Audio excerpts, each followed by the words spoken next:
Sì, molto probabilmente, oppure c'è una discussione, non so perché è stata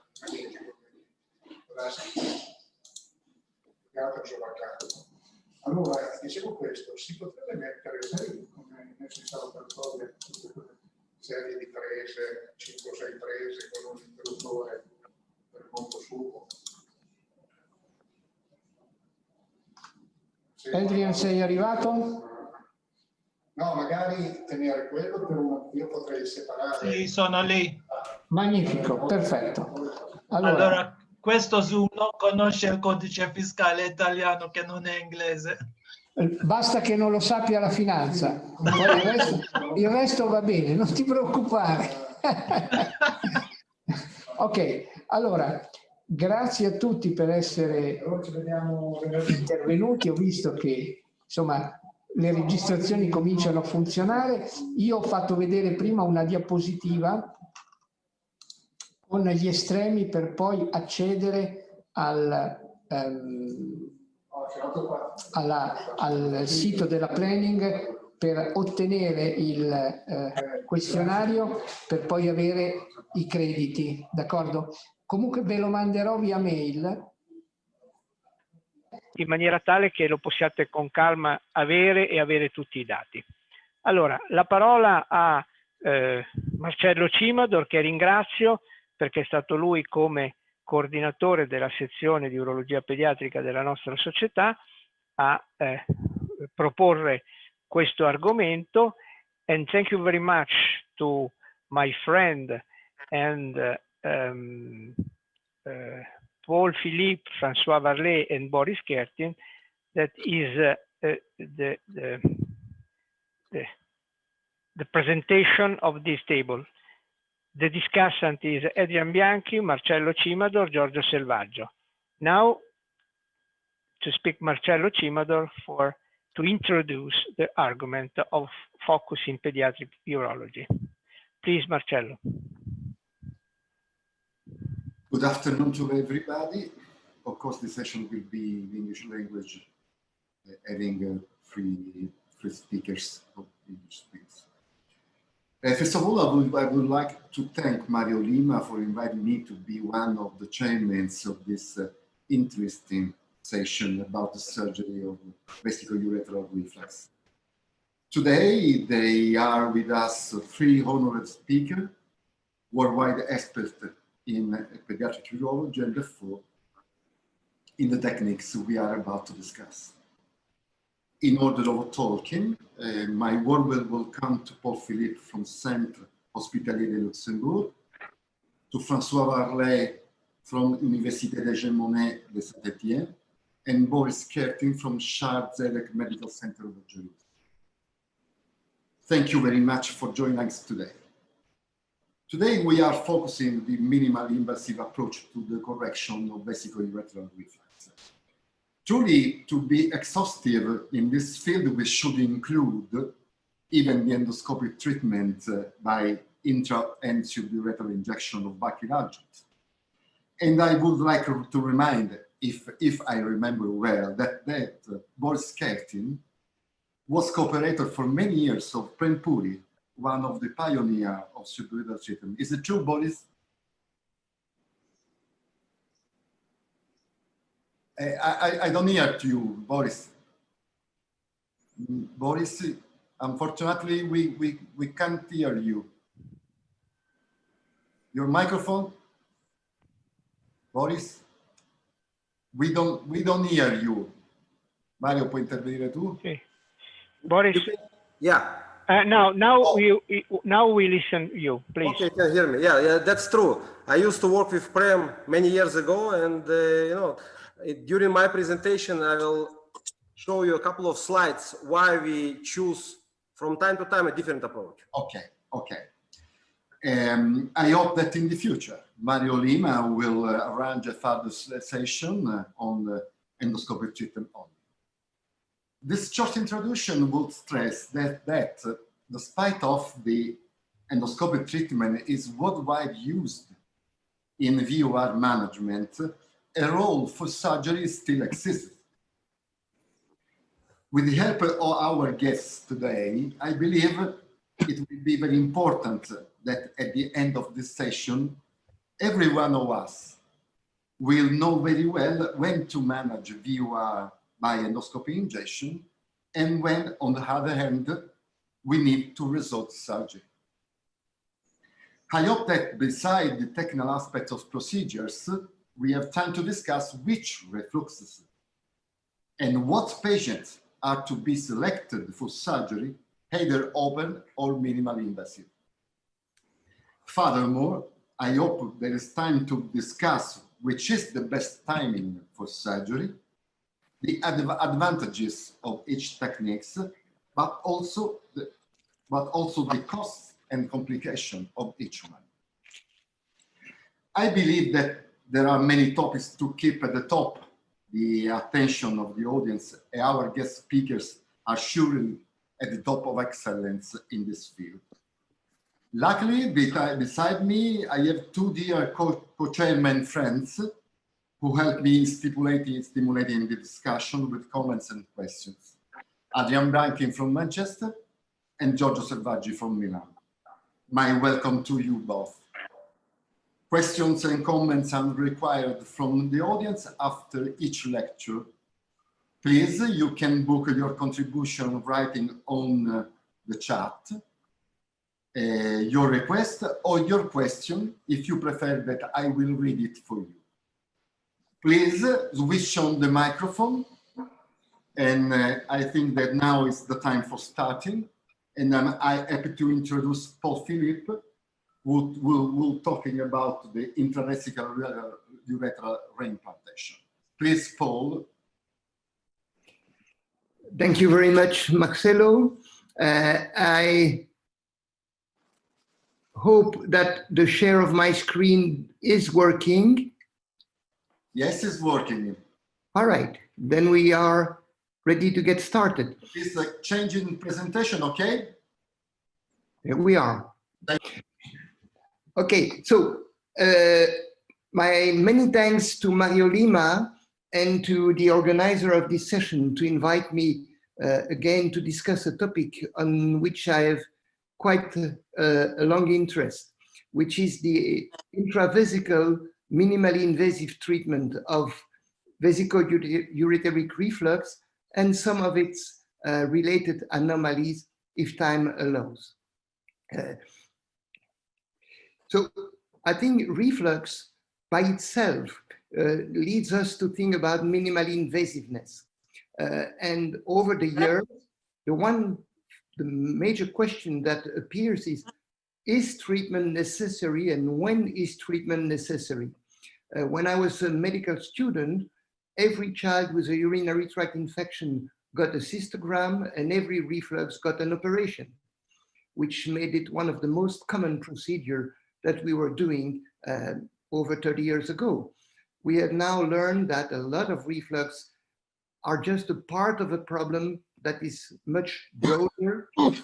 Some reflux are going to disappear and that maybe not all of them need any treatment at all. So is it necessary to search for reflux after every infection? What is the exact role of prophylaxis? Not giving any medication is also being minimally invasive. So basically, we are now trying to prevent recurrent febrile infections. And I think that it is fair to say that the major goal of preventing scarring and deterioration of the kidney function has not been entirely met by surgery.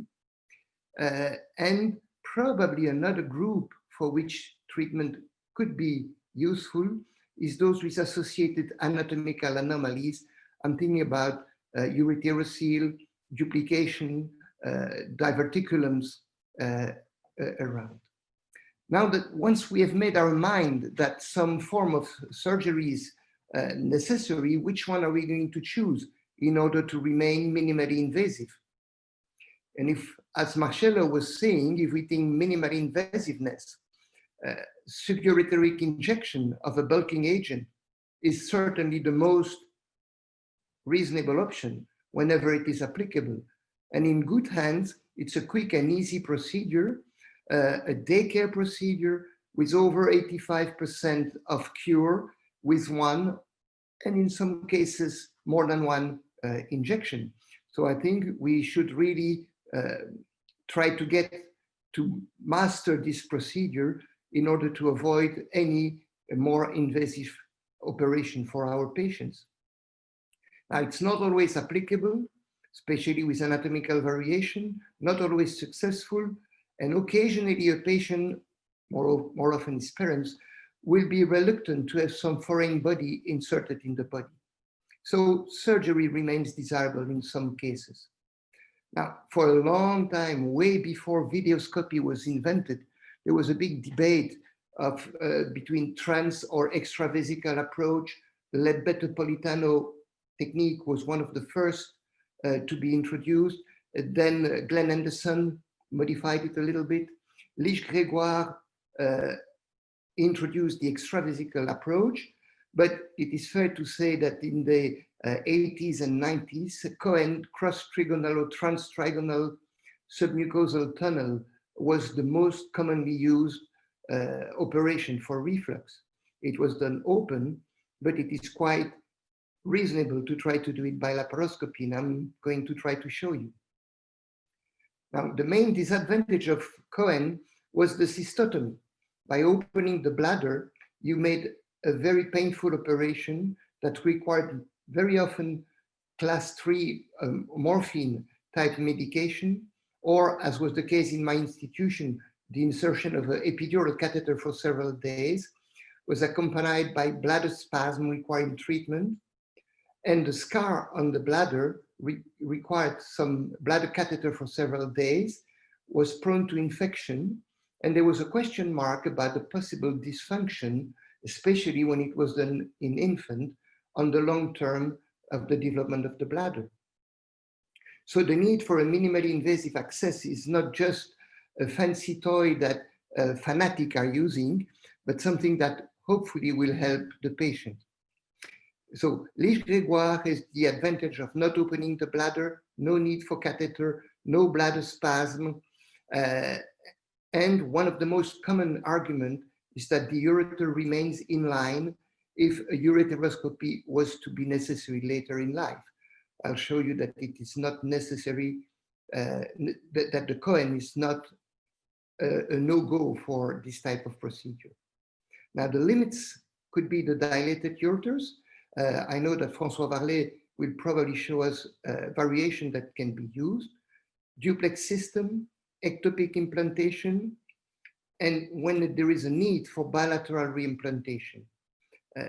It seems easier to do by minimally invasive and laparoscopy, but there remains the question mark of possible neurogenic damage on the bladder nerves behind the bladder and inducing bladder retention, especially in bilateral cases. Now, if we discuss Cohen's procedure, the first very brave surgeon to try it was Gill, who did it with a conventional cystoscope and instruments transcutaneously in the bladder. It was very brave, didn't work very well. And the very first to introduce a complete reproduction of Cohen was C.K. Young from Hong Kong and Jeff Valla in France in Nice, with the first publication in 2005. And this is the technique that I adopted and tried over the years to find a few adjustments to make it easier. This is CK and Jeff, which are the fathers of this type of procedure. Now, it is combining all the difficulties of minimally invasive surgery in one place. The first concern is the bladder volume. So in a 1-year-old, between 1 and 2, which is the age at which many kids will come to surgery, the bladder is only 60 milliliters. So you don't have a lot of space to work. And I'm very curious to hear Boris showing us what he can do with the big robot inside of the bladder. So we need to create a space. Now, first of all, the position of the child should allow the access from above the pubis, and ideally with a surgeon at the head of the child, and at the same time, a conventional cystoscopy that will be necessary to introduce the trocars. So we usually use a monitor that is on the side of the patient and will be moved to the feet of the patient during the second part of the procedure. And during the entire procedure, up to the age of 4 to 5 years, the surgeon can put himself at the head of the patient in order to be completely in line and don't have to work from the side with his shoulder bent, which would be the advantage of the robot. So in conventional cystoscopy, conventionally, we use a liquid media. It's impractical for surgery because of the bleeding. And that was one of the problems in the initial attempt by Gill. So C.K. Young was the first one to introduce inflating the bladder with CO2. And is also the first one that showed that there was no metabolic effect of CO2 in the bladder or diffusing in the perivesical space or in the retroperitoneum. So there is no contraindication to use carbon dioxide, CO2. One of the problems is that if there is any leak of gas around any trocar, any hole, it will accumulate around the bladder and obliterate your working space. So what was the step that helped make this procedure easier was to fix properly the trocar and to fix properly the bladder wall to the anterior abdominal wall. Not use too much pressure. It doesn't increase the space, but it increases the leak. So to create the space, we suspend the bladder. I'll show you how. And we fix the trocars. What equipment do you need for this? Marcello was alluding to the cost. Well, I do all those procedures with routine, regular 3mm conventional laparoscopic equipment. The same equipment that I would use every day for so many procedures. And in a small bladder, a 3mm telescope of good quality with a good light source and a good videoscopic equipment is completely sufficient to work comfortably. So it's only 3mm instrument. You will recognize the brand that I use, but I'm pretty sure other will work quite nicely. So the first step is suspending of the bladder under cystoscopic guidance. It is important that the trocar are very stable during the procedure. So adding, as here, a little piece of tubing or a sleeve of a finger of a glove finger wrapped around the tube will be interesting to help fixing it and preventing from slipping into the bladder. And I switch after one accident of bladder perforation to the use of a Seldinger technique. See, this is a guide wire, so I will simply stick a needle in the bladder. I use a dilator inside of the trocar. Now, the position of the trocar, the telescope comes in the midline and should be at the dome of the bladder. You know, where there is that little air bubble in cystoscopy.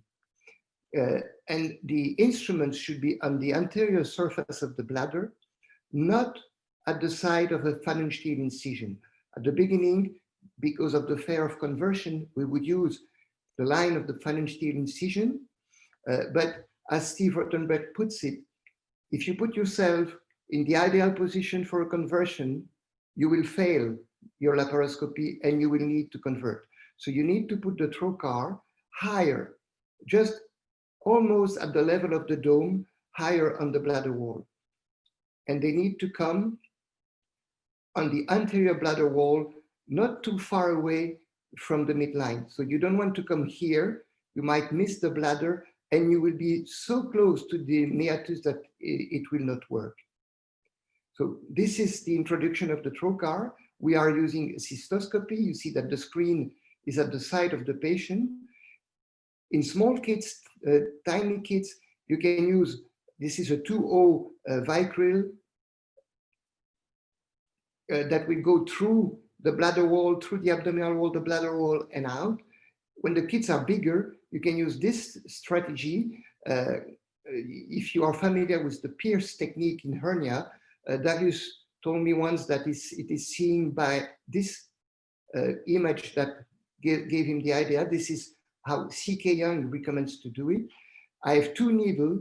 In one, there is a loop of monofilament. In the other, there is just one thread of the same monofilament. You put the tip of the needle, does the thread in the loop, and you pull everything out, and you see the anterior bladder wall to the abdominal wall. And this is just the Seldinger introduction of a needle, the guide wire. You will see it from the inside.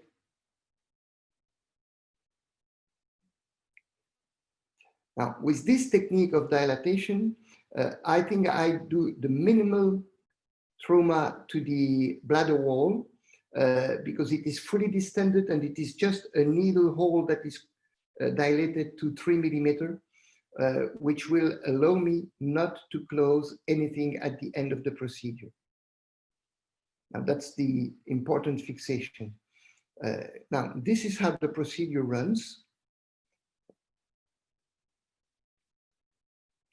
We start by inserting a catheter in the ureter, either through one of the trocar or through the urethra, especially in girls.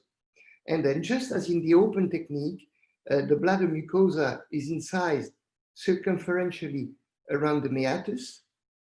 You see that the bleeding is minimal, even with minimal use of energy. There is some urine. One of the caveats in this procedure is that the child is still urinating. So occasionally you will need to work in a wet space and to remove some fog or to remove some fluid that accumulates at the bottom of the bladder. We put the child in a Trendelenburg position so that the urine accumulates at the back of the bladder and not in the field. And you see that the dissection of the ureter through the detrusor muscle is quite easy with either the scissors or the hook. Then we close with a 4050 Vicryl the hiatus. I do not fix the ureters at that level. This is a bilateral case, so we'll repeat the maneuver on the other side. Please note that the ureteric catheter has been tied, sutured to the meatus. I had 3 accidents of migration of the tubes during the procedure, and it is not easy to recover them. Now, once the ureters have been mobilized sufficiently to comfortably reach the other side, a submucosal tunnel is created, usually from one side and from the other. And then I like to pass nowadays, a little piece of tape from one side to the other. I would tie the left ureter to the tape, pull the tape to the right, leave the tail of the tape on the left, tie the right ureter back to the tape, and then this simply avoids having to put forceps through the tunnel several times. Once the ureters have been crossed, it is simply a question of being a little bit patient and meticulous with the suturing techniques. So you do need to have a little bit of experience with endoscopic suturing in small spaces to be comfortable with this procedure.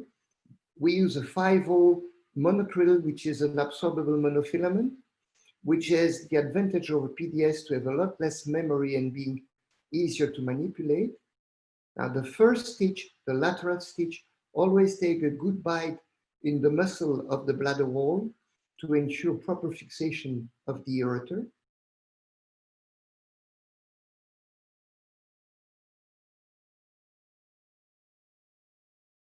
And we usually put 5, 6, occasionally 7 sutures when the ureter is big to complete the anastomosis. Now see, this is using a backhand stitch, which is also possible in laparoscopy. And that's the end of the anastomosis, and you can see the nice tunnel that you see. Now, with good ureters and no complication intraoperatively, I usually do not leave any ureteric catheter. Just very quickly to show you another case. Which is a duplex system. And you can see that the dissection allows a complete mobilization of the two ureters in a common sheet. And then it's reimplantation on the other side. With obviously two anastomoses. In this type of case, when the sutures are a little bit more difficult, I leave a JJ stent that I usually leave for 6 weeks. So there is no closure of the trocar sites. The ureteric catheter is left in place until the next morning in girls with no history of bladder dysfunction, for 48 hours in boys where it would be more difficult to put it in place again in case of problems, or in girls where I'm not confident in their bladder, and the child is discharged when micturition is okay. A quick slide on results. We have now done 45 cases where the indication was reflux, and you see that most of them were high grade. We also have had some duplex system that includes failed sting. It's not a big deal. Ectopic ureters. For the sake of time, I will skip ureterocele or mega ureters. Complication occurred during the first few cases, including one bladder laceration that led us to change to the over-the-wire insertion, and because we were lazy and we didn't fix the ureteric catheter, they went up during the dissection, and it was not easy to recover them using a snare. Only one anastomosis was not as I wanted it to be, and I redid it. And it occurred in the first 12 patients. Now, the length of stay include the whole series, including more complex to repair. So then a normal reflux is 48 hours. They can feed normally, immediately. Only one paracetamol or ibuprofen is necessary. No stronger pain medication. And I have had no kids experiencing bladder spasm in this series, except one with 3 JJ stents in place. Now, with one more significant complication was an opening of vagina during a ureterocele resection. If we have time, if Marcelo allows, I'll show you that video. 2 now.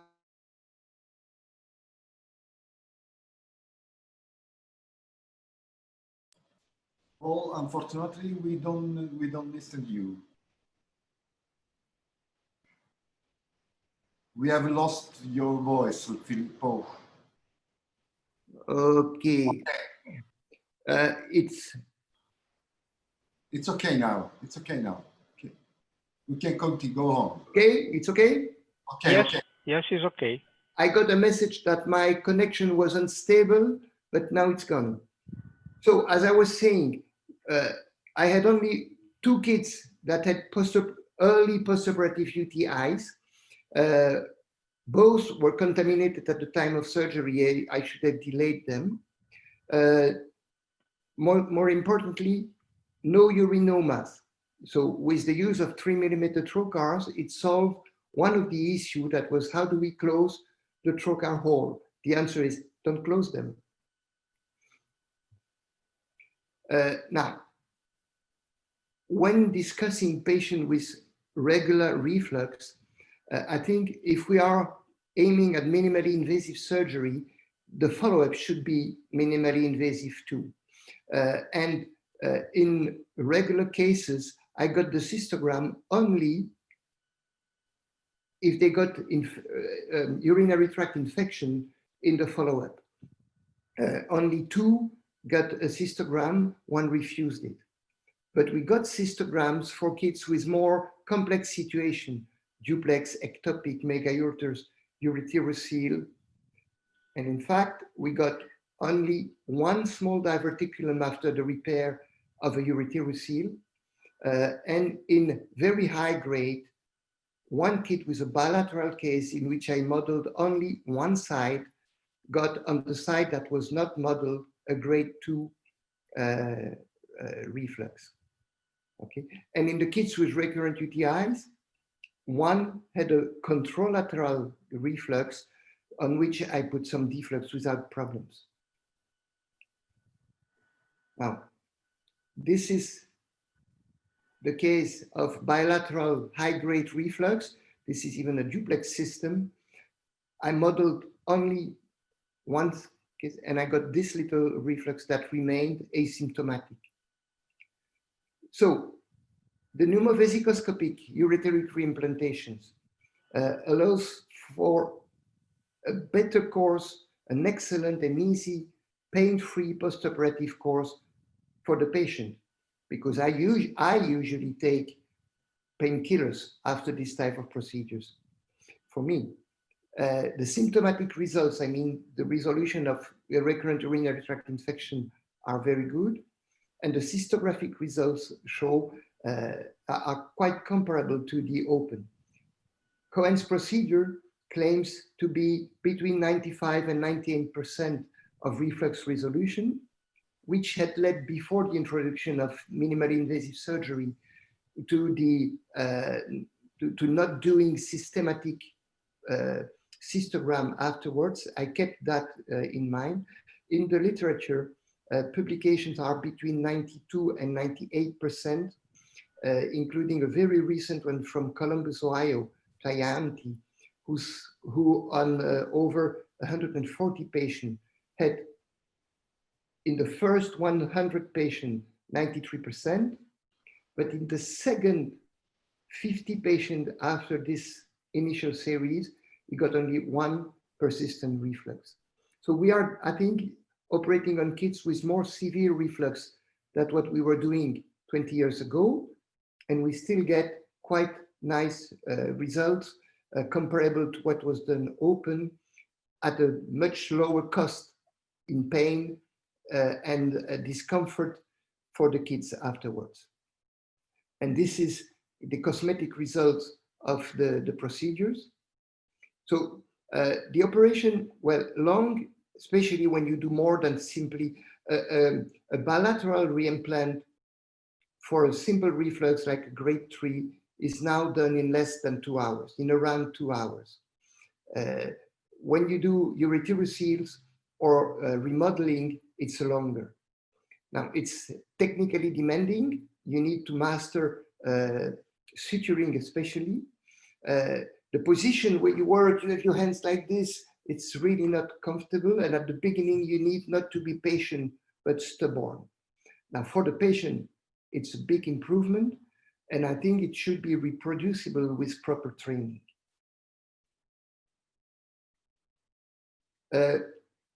Marcelo, I think my time is up. You have the time you want. No. Don't say that, because we are going to be here tomorrow. Then just a few slides very quickly. So one of the big issues is how do you catheterize a ureter, the right ureter that is now on the left, or vice versa. And looking in the literature, I found that 2 papers in 1982, so very early, one from Bologna, but I didn't find the slide again, and the other from Alfred Lamèche, who was my predecessor here in Luxembourg, who as early as 82 said, well, no big deal, simply under cystoscopic guidance, stick a needle through the abdominal wall, and you will be able to get to the other ureter. And he said that at the time, if you have a Ledbetter Politano, it is not easier to take the bend right here. If you have a Cohen and you come from here down, it would be easy. There have been a lot of papers showing that with a needle through the abdominal wall, you can insert a guide wire in the urethra and do whatever you want, including ureteroscopy. And one of the papers that I like to read was this one. Gianti is in Columbus, Ohio, one of those who write a lot about vesicoscopy, where what they did was put a vesicoscopic trocar in the bladder and use a flexible ureteroscope through the trocar to do a vesicoscopy, find the meatus, and do a ureteroscopy and laser lithotripsy in this patient. So it is quite possible. Just 2 videos, they are quite short. Now, this is a case of single system ureterocele that did not respond to endoscopic incision, probably badly done. And you see that it is quite possible to dissect the ureterocele, in this case quite nicely, and prepare the ureter. And then, in fact, from the vesicoscopic view, repairing the bladder wall, you are quite in line, and it is not very difficult to do it.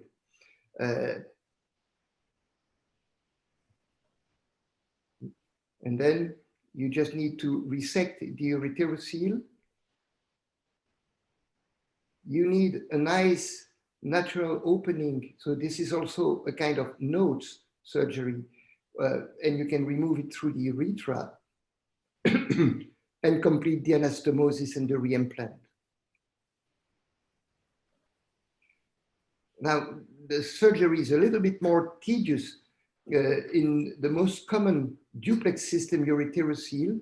This one had been incised and kept being symptomatic because of the reflux you can see the very lateral upper pole.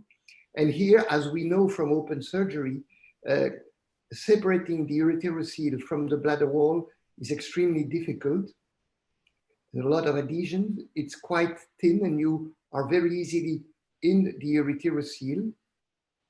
But at the end, you should be able to remove it. Here, I demonstrate one other issue, which is smoke. And this is the child in which I inadvertently opened the vagina. You are in a very good position to close the vagina. In fact, vesicoscopy has been reported to be very useful in the closure in adults of vesicovaginal fistulas after surgery or after trauma. So this is another indication, potential indication, the closure of vesicovaginal fistula. Here, this is the closure of the bladder neck, the repair, the reapproximation of the detrusor around the bladder neck, and the completion of the ureteric dissection. You see that the defect in the posterior bladder wall is quite significant, and I usually use a forovicryl to repair it, but you can see it is quite feasible. Now, one of the situations that we sometimes face is the duplex system with a ureterocele and a non-functioning upper pole, but severe reflux in the lower pole and infections. This is the case of this little girl. And here, this ureterocele from the dysplastic part proved to be quite easier to remove. There had been no incision in this case and no infection in the upper pole.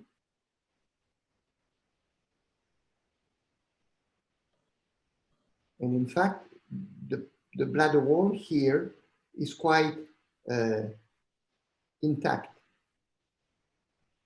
Now, in this case, with a non-functioning upper pole, what we did once we got to the point where the two ureters could be separated easily outside of the common sheath was to separate them. This is the refluxing lower pole ureter, and the upper pole ureter, we simply ligated it, as has been described by the team of Toronto, to let the upper pole atrophy with time. We have, and thus this will allow us to have only one ureter to reimplant instead of having two, and make the reimplantation easier. Now, we have done this maneuver in 4 cases now. 2 had minimal dilatation of the upper pole and are doing great. The other 2 are doing clinically great, but have significant dilatation of that upper pole. Now, mega ureters, can you tackle them according to Packin's law?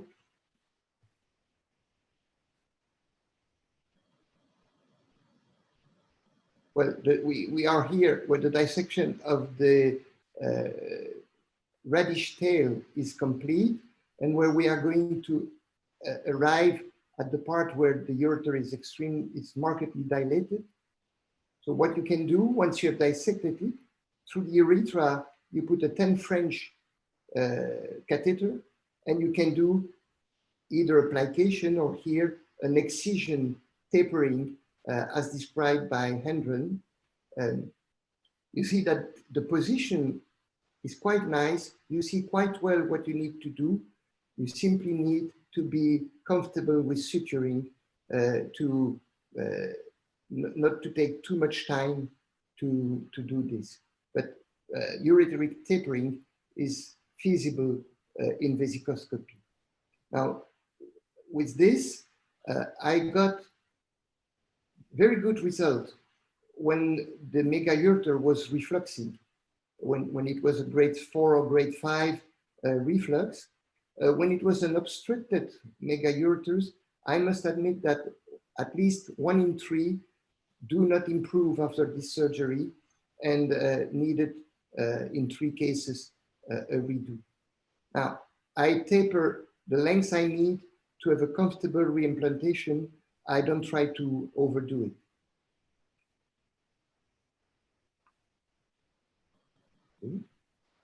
it. Another great indication for vesicoscopy, and this was reported by Antonio Marte, is bladder diverticulum. There are other indications, foreign bodies or stones. I got 1 case where I did a lithotripsy on a stone in an augmented bladder using this technique.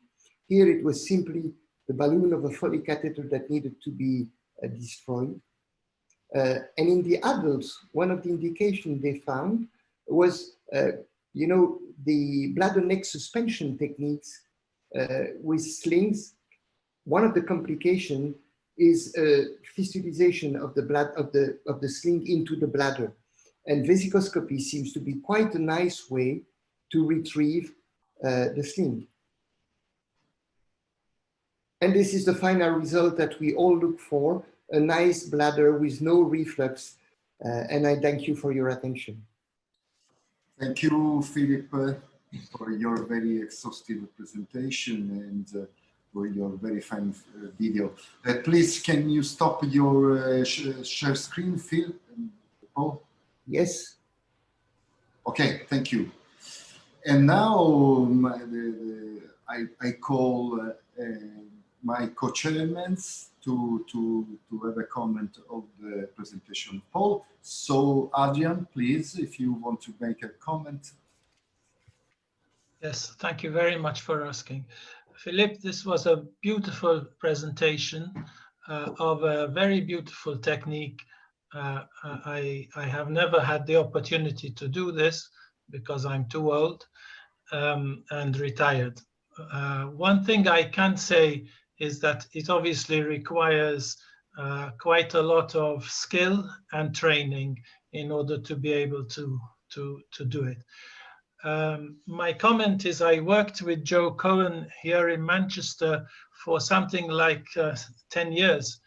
And during that time, I started to do Cohen for all the refluxing ureters. Of course, I didn't decide which patients, Joe Cohen decided which patients.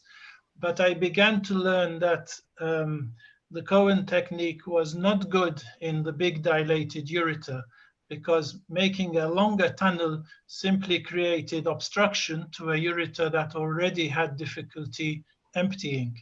So it added an obstructive problem. There was also the problem of catheterization if you needed to do retrograde or similar. Slowly but surely, I learned that if the ureter is dilated, you have to taper it, as you have done, and then you can reimplant.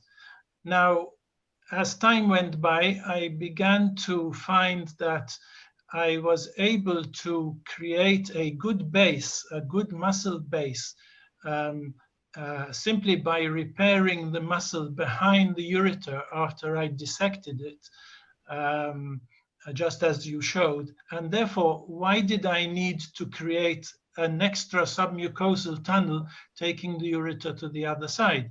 Why not keep it on the same side and just make sure that you have a good 2-3 centimeter strong muscle base underneath it, so that you have a submucosal tunnel that is stable, just like in the normal ureter.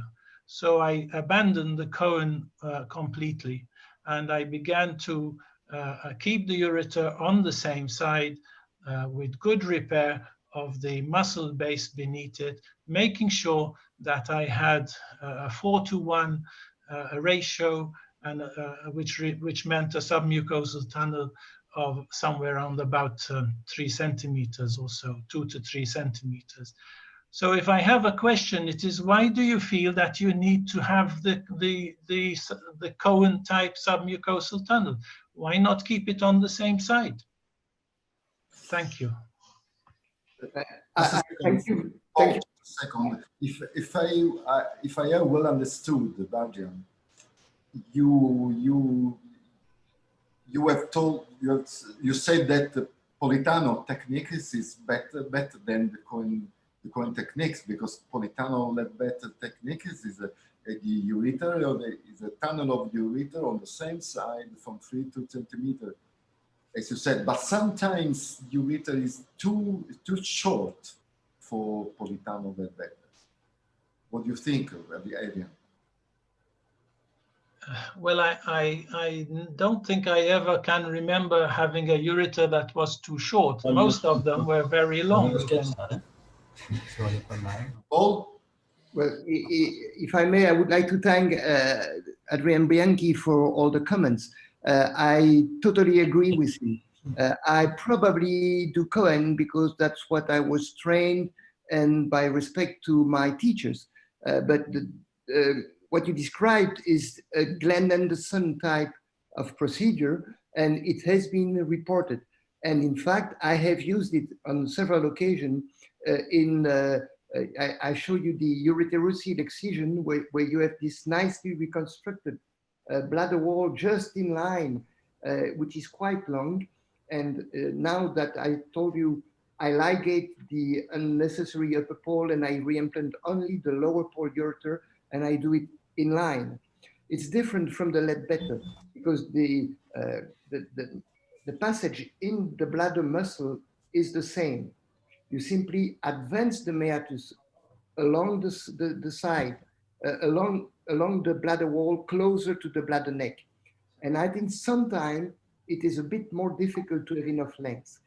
Now the Ledbetter Politano, which implies creating a more proximal, a more lateral meatus, has been described also by vesicoscopy with good results. But there you create a new entrance of the ureter in the bladder with the question of possibly kinking the ureter at that level. Simply advancing, as Adrian was saying, I think is a very good idea whenever you have enough length between the original meatus and the bladder neck to have a good backing of the advanced ureter. And I think it's a good idea. if I can comment, yes, it was the Glenn Anderson technique. I didn't want to use names just to try to be clearer in the description. Yeah. So I converted from the Cohen to the Glenn Anderson almost completely. And I did not have any problems with that. Also, it kept the ureter on the same side. You said in the Glenn Anderson, you can advance the ureteric orifice towards the urethral orifice, and that is true. But you can also create a longer tunnel, a longer muscle base if you need, by going to the other end, the apex of your incision in the bladder, and dividing the detrusor muscle a little bit, as much as you need, 0.5 centimeter, 1 centimeter, which then gives you a longer tunnel. Or if you have a short ureter, which I have never had, you can still get a good 4:1 ratio or more. So I would suggest next time we speak, please present us with some Glenn Andersons. I'm interested to see them. I promise. Marcello? It's a question from Giovanna Giciperitoni, please. A question to Paul. Thank you very much for your fantastic presentation. It was really very nice. And what I noticed is that the bladder is, the mucosa bladder is, seems very good, not inflamed, not damaged by the instruments that we use to do, we used to use in open surgery. But I have a question. Do you have experience with the Politano end, and I mean like better Politano end procedure by pneumovesicostomy? And I would like to underline the principle that Adrian said just before, that Glenn Anderson is a very good technique, but not for dilated or tapered ureter. If you need to do in this way, you have to go up in, with the level of the entrance of the ureter, and he explained very well that we can cut the muscle up. But my question is just, if you have experience with other technique out of Cohen by pneumovesicostomy. Congratulations and thank you very much, Paul. Thank you, Giovanna. As I told just a few minutes ago, I have used Glenn Anderson principle advancement in line, for instance, after resection of ureterocele, because you have a very long tunnel. I have not done Ledbetter, but in the literature, there are two ways that they are described. One, as Adrian mentioned, by splitting the muscle from the ureter upward and laterally, and then closing the ureter back below the ureter.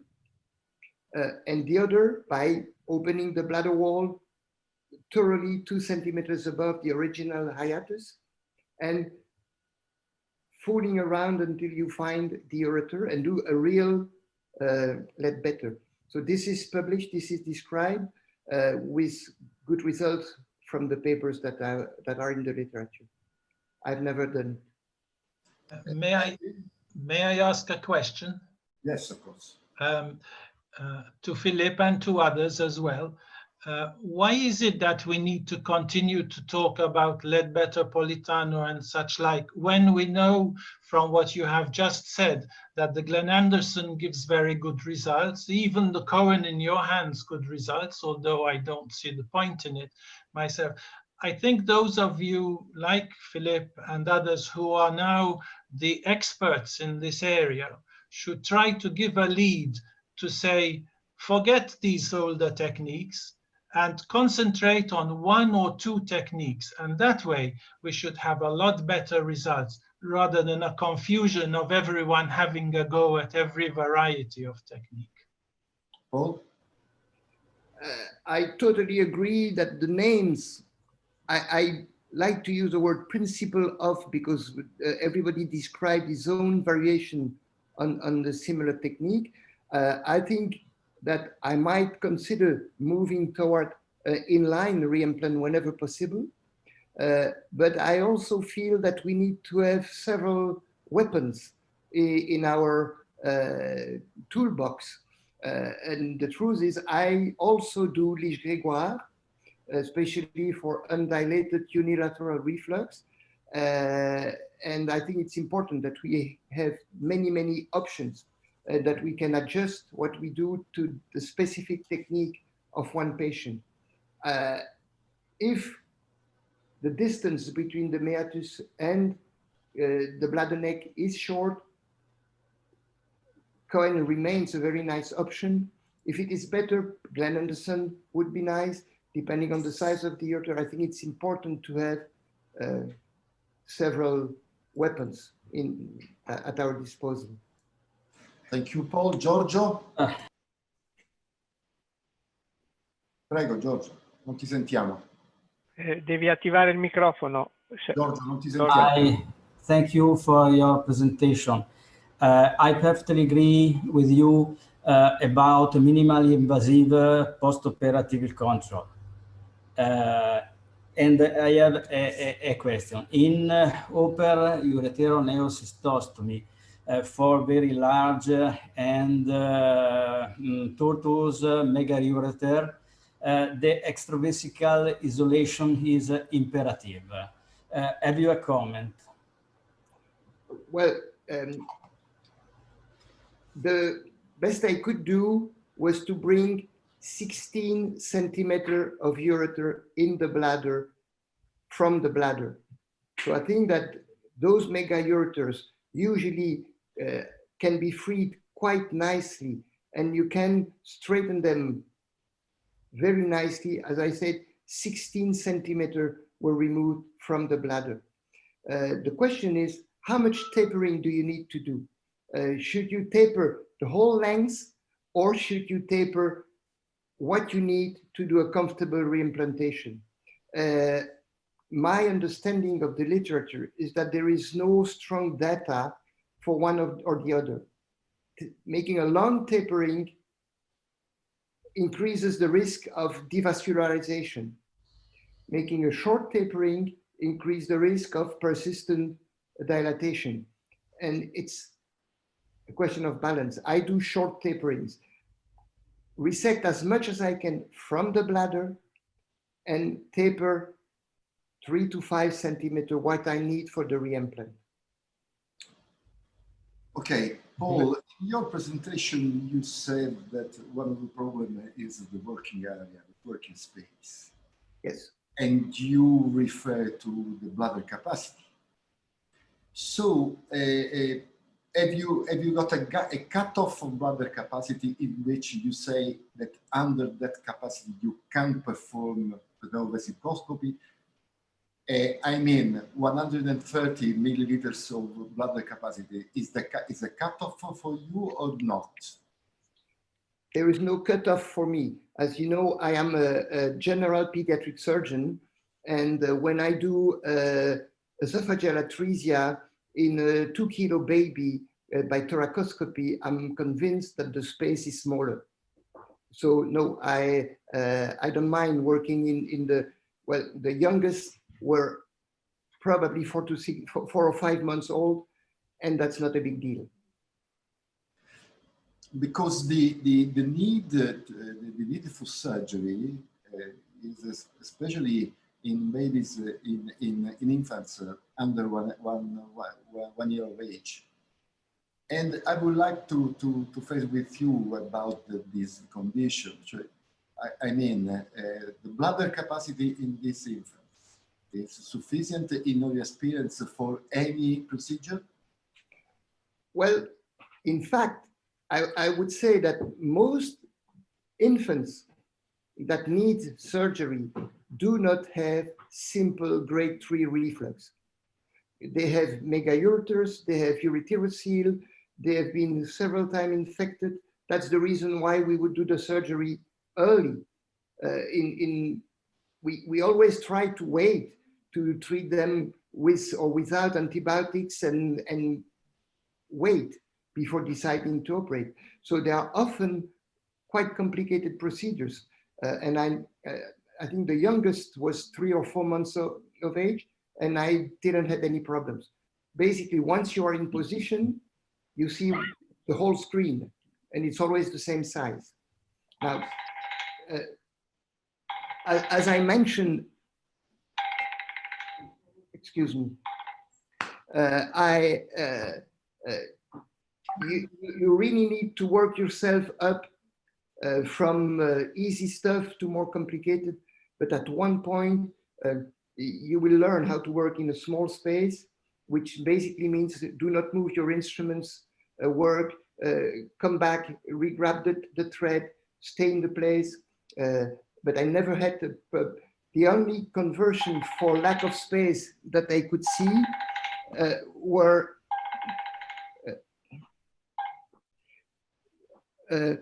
that I lost the space around. There was gas leak around the bladder that compressed the bladder, and then I was in trouble. But within the bladder, no. I could involve Boris in this discussion. Do you think that 130 milliliters of volume of bladder capacity is a limit for robotic surgery or reflux or so on? Yeah, I can tell you, first of all, do you hear me? Yes, of course. Yeah. First of all, I can tell you, I better remember that we need to operate on somebody else who is younger than 1 year old. So that's very few cases that we have to operate when the kids are younger, so you have to deal with the small bladder capacity. So usually if we have somebody with a high-grade reflux, with the recurrent febrile UTI, and you have to intervene, we do our philosophy at least, that those kids will have a refluxing obstructing megaureter. And in this case, it's better for them if you can do that. Two options. One option, just to do the ureterostomy, to wait a little bit, and when the kids will grow up, you can do whatever you like. You can do the open implantation, the robotic, laparoscopic, whatever you comfortable to do. In some cases, and we published a paper years ago, what you can do, you can actually to do the endoscopic correction of reflux and just to downgrade the reflux from the grade 4 or 5 to grade 2, 3. And in the majority of the cases, those kids, they will be free of UTI. And in 40% of those cases, you can see that the reflux eventually will disappear because the intramural part of the ureter will continue to grow up, and it will cause the spontaneous resolution of reflux. So if you ask me, even during the era of the open surgery, we did barely few cases of the very young infants because of the reflux and the UTI. So that's our philosophy today.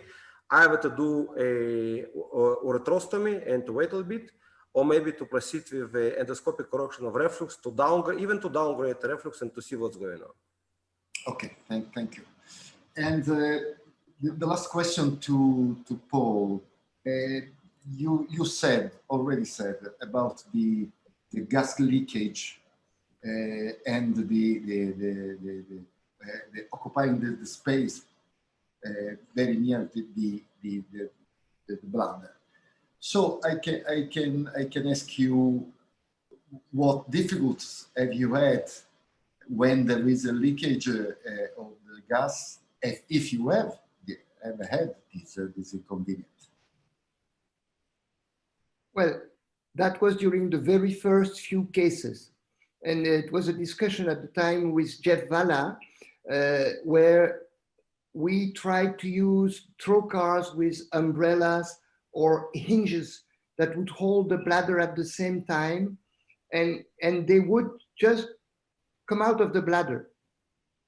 And this has been solved by the proper use of suspension. Now that I fixed the bladder to the bladder wall, I've never seen, and I fixed correctly my trocars so that they don't slip out, especially using the over-the-wire insertion. I've never had that problem anymore. It was something that occurred during the very first few cases, and that is now, I think, solved by the proper technique of bladder suspension and the proper technique of trocar insertion that prevents it. And importantly, that's an issue when there is a leak of the gas from a trocar wall, a trocar hole in the anterior bladder. Posteriorly, when the bladder wall is open, like in the ureterosil I showed you, it doesn't give any problems. I don't know why. Okay, thank you very much. There is are there other questions? Any question from the audience? Nobody will want to ask. So it's time for François. Bonsoir, François. How are you? Yes, very fine, thank you. And François Varlet, we change our point of view from the intravesical procedure to extravesical procedure. And I think there is more topic to discuss. Please, François. Okay. Do you see my yes, slides? We can see your share. Okay. Perfect. Thank you very much, Mario and Marcelo, to invite me for this afternoon. It's an honor for me to speak in front of a famous Italian panel, and it's a pleasure for me to speak to you about the laparoscopic extravesical ureteral reimplantation. As you know, the vesico-ureteral reflux is a frequent pathology, especially in girls after 2 years old, and especially with the bladder and bowel dysfunction.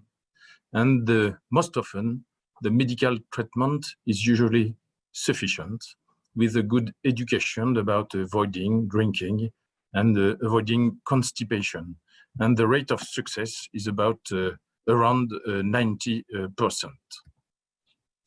In our management, we have indication for surgical treatment only around 10% of vesico-ureteral reflux, when we have repeated urinary tract infections despite very good medical treatment, when we have renal scares on scintigraphy, or malformation as a duplex system, or very bad bladder floor with the diverticulum.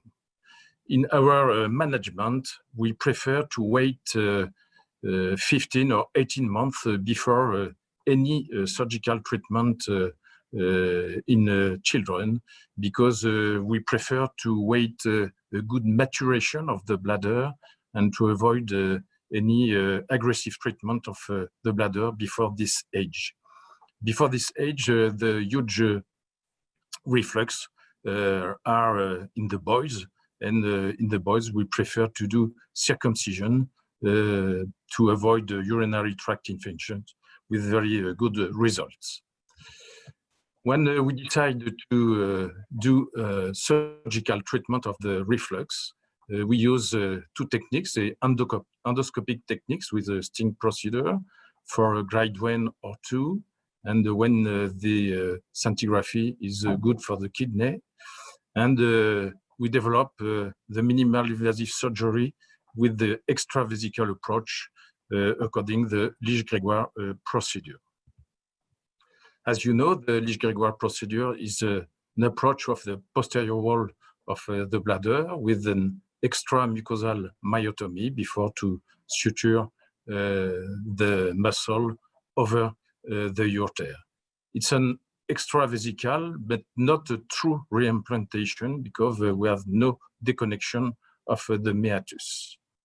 Riquelme from Mexico described the first laparoscopic approach, and since this date, we develop in Saint-Étienne the extravesical approach. To do this procedure, the surgeon is as a head of the patient, and we always place a bladder stent in the operative field because we have to empty or to fill the bladder during the procedure, and it is important to have a good access. As you can see, we place 3 trocars, one through the umbilicus for a 5mm telescope, and beside 2 5mm trocars for the instruments. At the beginning, we place the child in a Trendelenburg position to have a very good view on the pelvic, on the pelvis, and we empty the bladder at the beginning of the procedure. After, we open the peritoneum at the level of the iliac vessels, and quickly we place a tissue tape around the ureter to avoid to grasp it during all the procedure. And progressively, we open the peritoneum until the bladder, not too close to the ureter to spare vascularization and to spare innervation. And we prefer to push the tissue around the ureter to spare vessels and nerves. After, in the girl, we have to open the broad ligament between the bladder and the fallopian tube, with opening of the anterior and the posterior fold of the broad ligament before to grasp again the tape and to pull up the ureter to finish the dissection of the low ureter.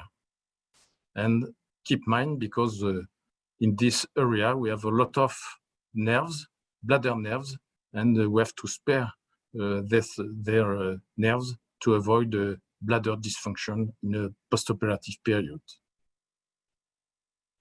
Now it is time to fill the bladder and to do a transparietal suspension to have a very good exposure of the posterior wall of the bladder with the 2 or 3 O thread, and we can transparietally, and you can see on the left, it's possible to pull up the thread and to have a very good exposure of the posterior wall. After, we have to open the peritoneum on the posterior wall.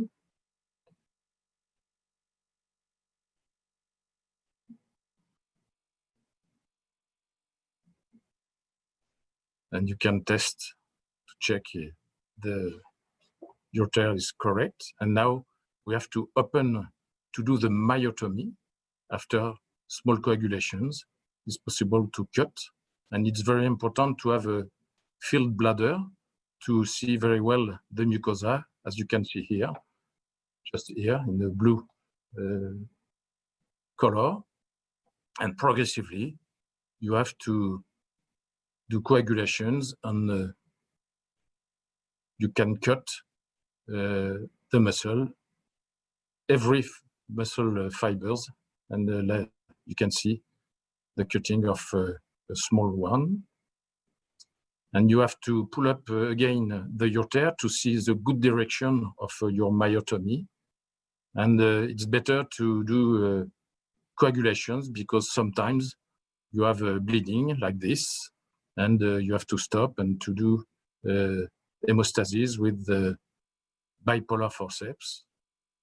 And it's better to prevent this bleeding with the coagulation. It is the end of the opening, and after we have to do a second transparietal suspension through the tape to place correctly the ureter close to the mucosa. After, we have to close the muscle with the separate knots. And usually we place 4 or 5 knots to have a very good reimplantation.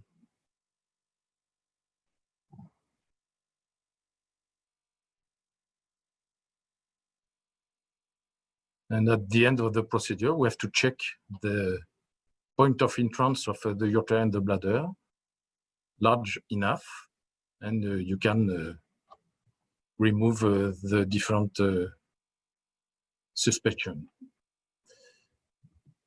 In a boy, the dissection is a little bit different, because we have to do the dissection of the vase, and progressively you can release the vas deferens before to pull the ureter in front of and to place the tape.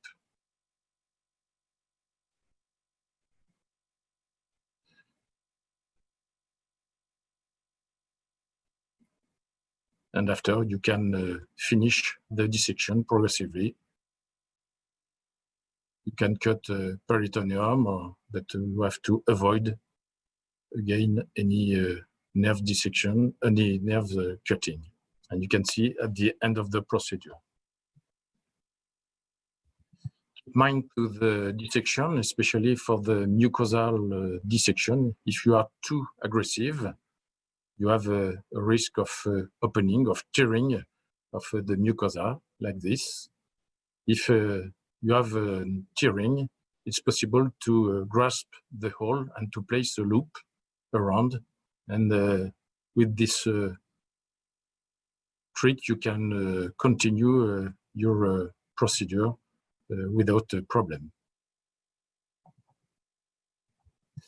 In Saint-Étienne, during 12 years, we treated 145 patients, around 11 a year, and we treated 58 bilateral reflux, 87 unilateral, and among them 31 duplex system and 8 diverticulum.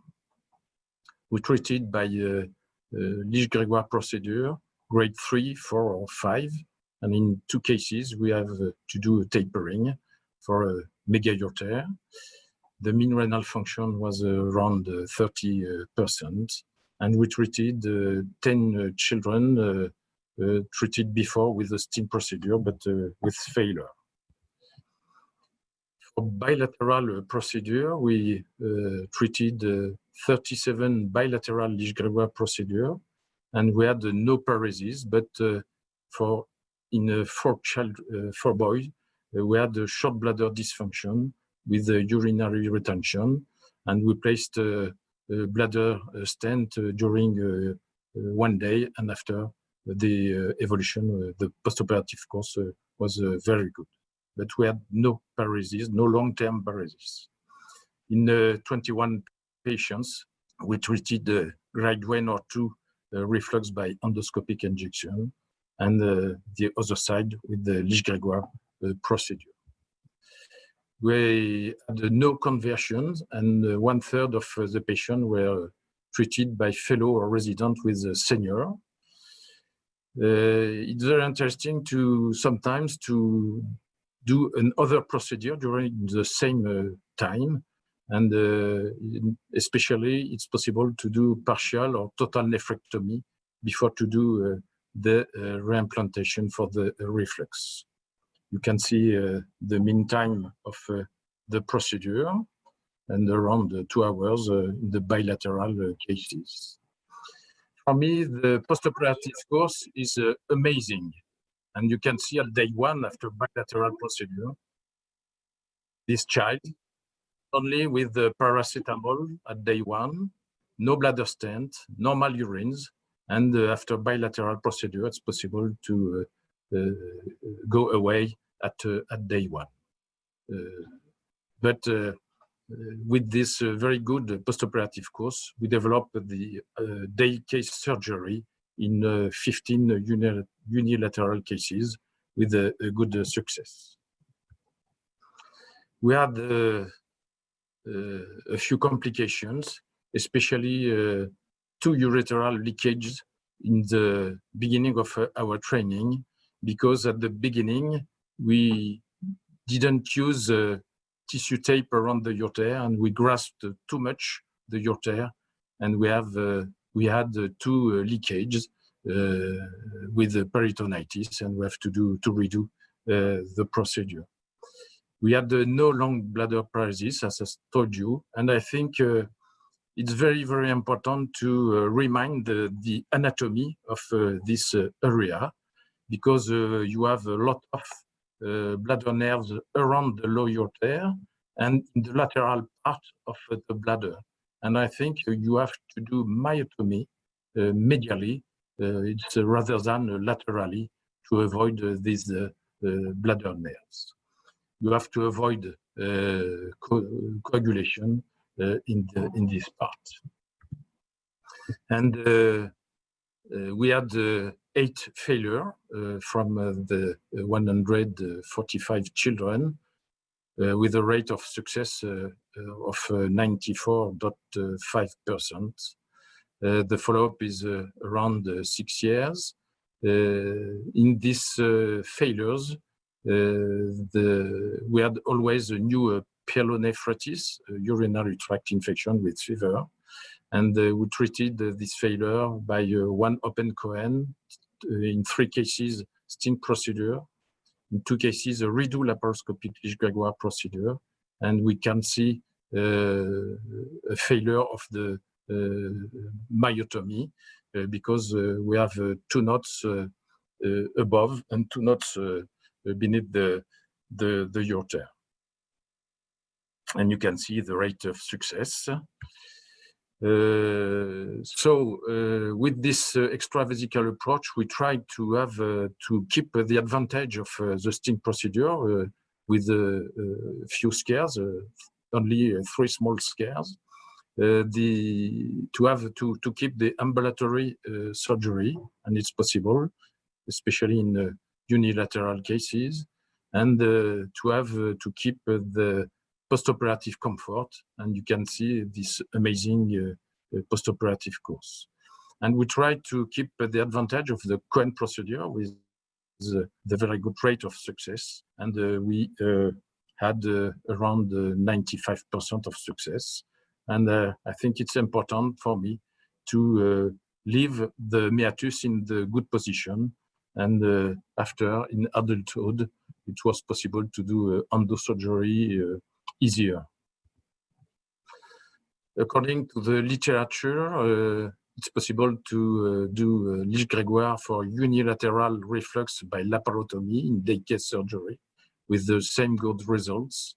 And when we compare the different possibility of endosurgery and intravesical Cohen, as Paul presented you, and extravesical, you can see the results are very similar. So for an extravesical reimplantation is sometimes indicated for mega ureter, for big one reflux, or for primary obstructive mega ureter, or duplex system, or ectopic mega ureter. For primitive obstructive mega ureter, the spontaneous disappearance is very frequent, and we have to remind the obstructive mega ureter is with a low pressure system. It's very different in uretero-pelvic junction, where the pressure is higher. When we have to do surgical treatment, in case of complication, it's possible to do an endoscopic dilatation, but the rate of success is not very good. And it's possible to do reimplantations, but by Cohen procedure or other one in open surgery. But I think we have a place for a minimal invasive surgery. And you can see here an example of mega ureter, left mega ureter. And after the dissection of the ureter, we did a ligation before cutting. And we pull up the ureter. And it was possible to enlarge an a trocar hole before to pull up and to pull out the ureter to do the tapering. And it was possible to do the tapering as in the Hendren technique with 5 or 6 centimeters.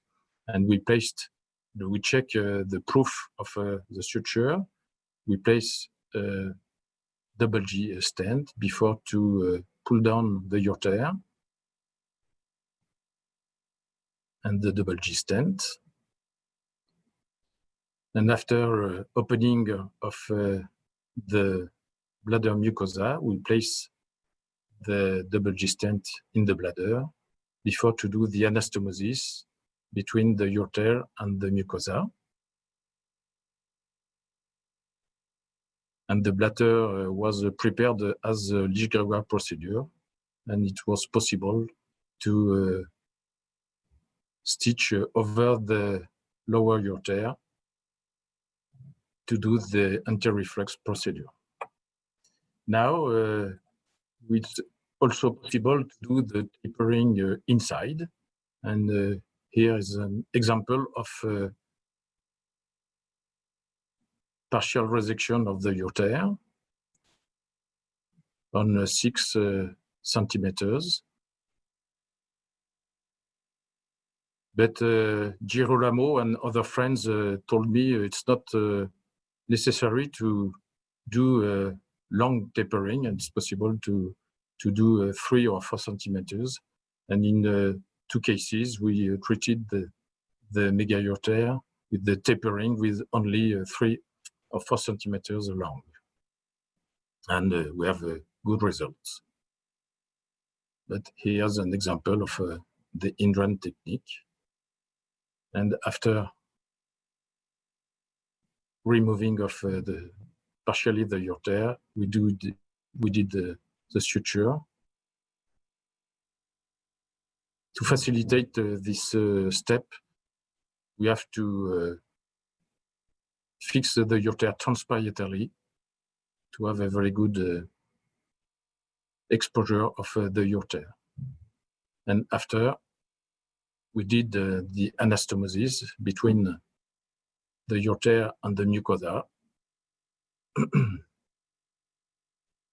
before to do the extravesical reimplantation, as you can see here.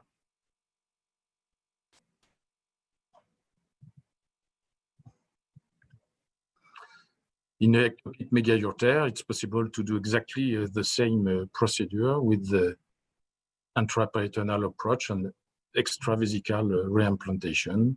And we have to cut the mega ureter before to do tapering and reimplantation. It was exactly the same. And I present you another case of duplex system with the upper mega ureter. And we decided to do an ureterostomy before to do extravesical reimplantation for the reflux of the lower pole. You can see here on the opening of the lower ureter and the opening on the right of the upper ureter. The first step was to do the anastomosis of the deep part of the anastomosis, and at the end with the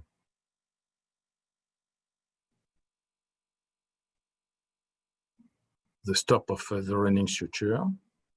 And after, we decided to place a double G-stent from the upper pole to the bladder through the lower ureter. And we placed the double G-stent easily in the upper pole. And after, before to place the double G, we enlarge a small hole of the double G-stent to place the guide before to place the distal part of the stent in the bladder. And when we remove the guide and we finish the step with the superficial part of the anastomosis, as you can see, and to treat the reflux of the lower pole, we did the Lichgagoire procedure over the upper and lower ureters, as you can see here.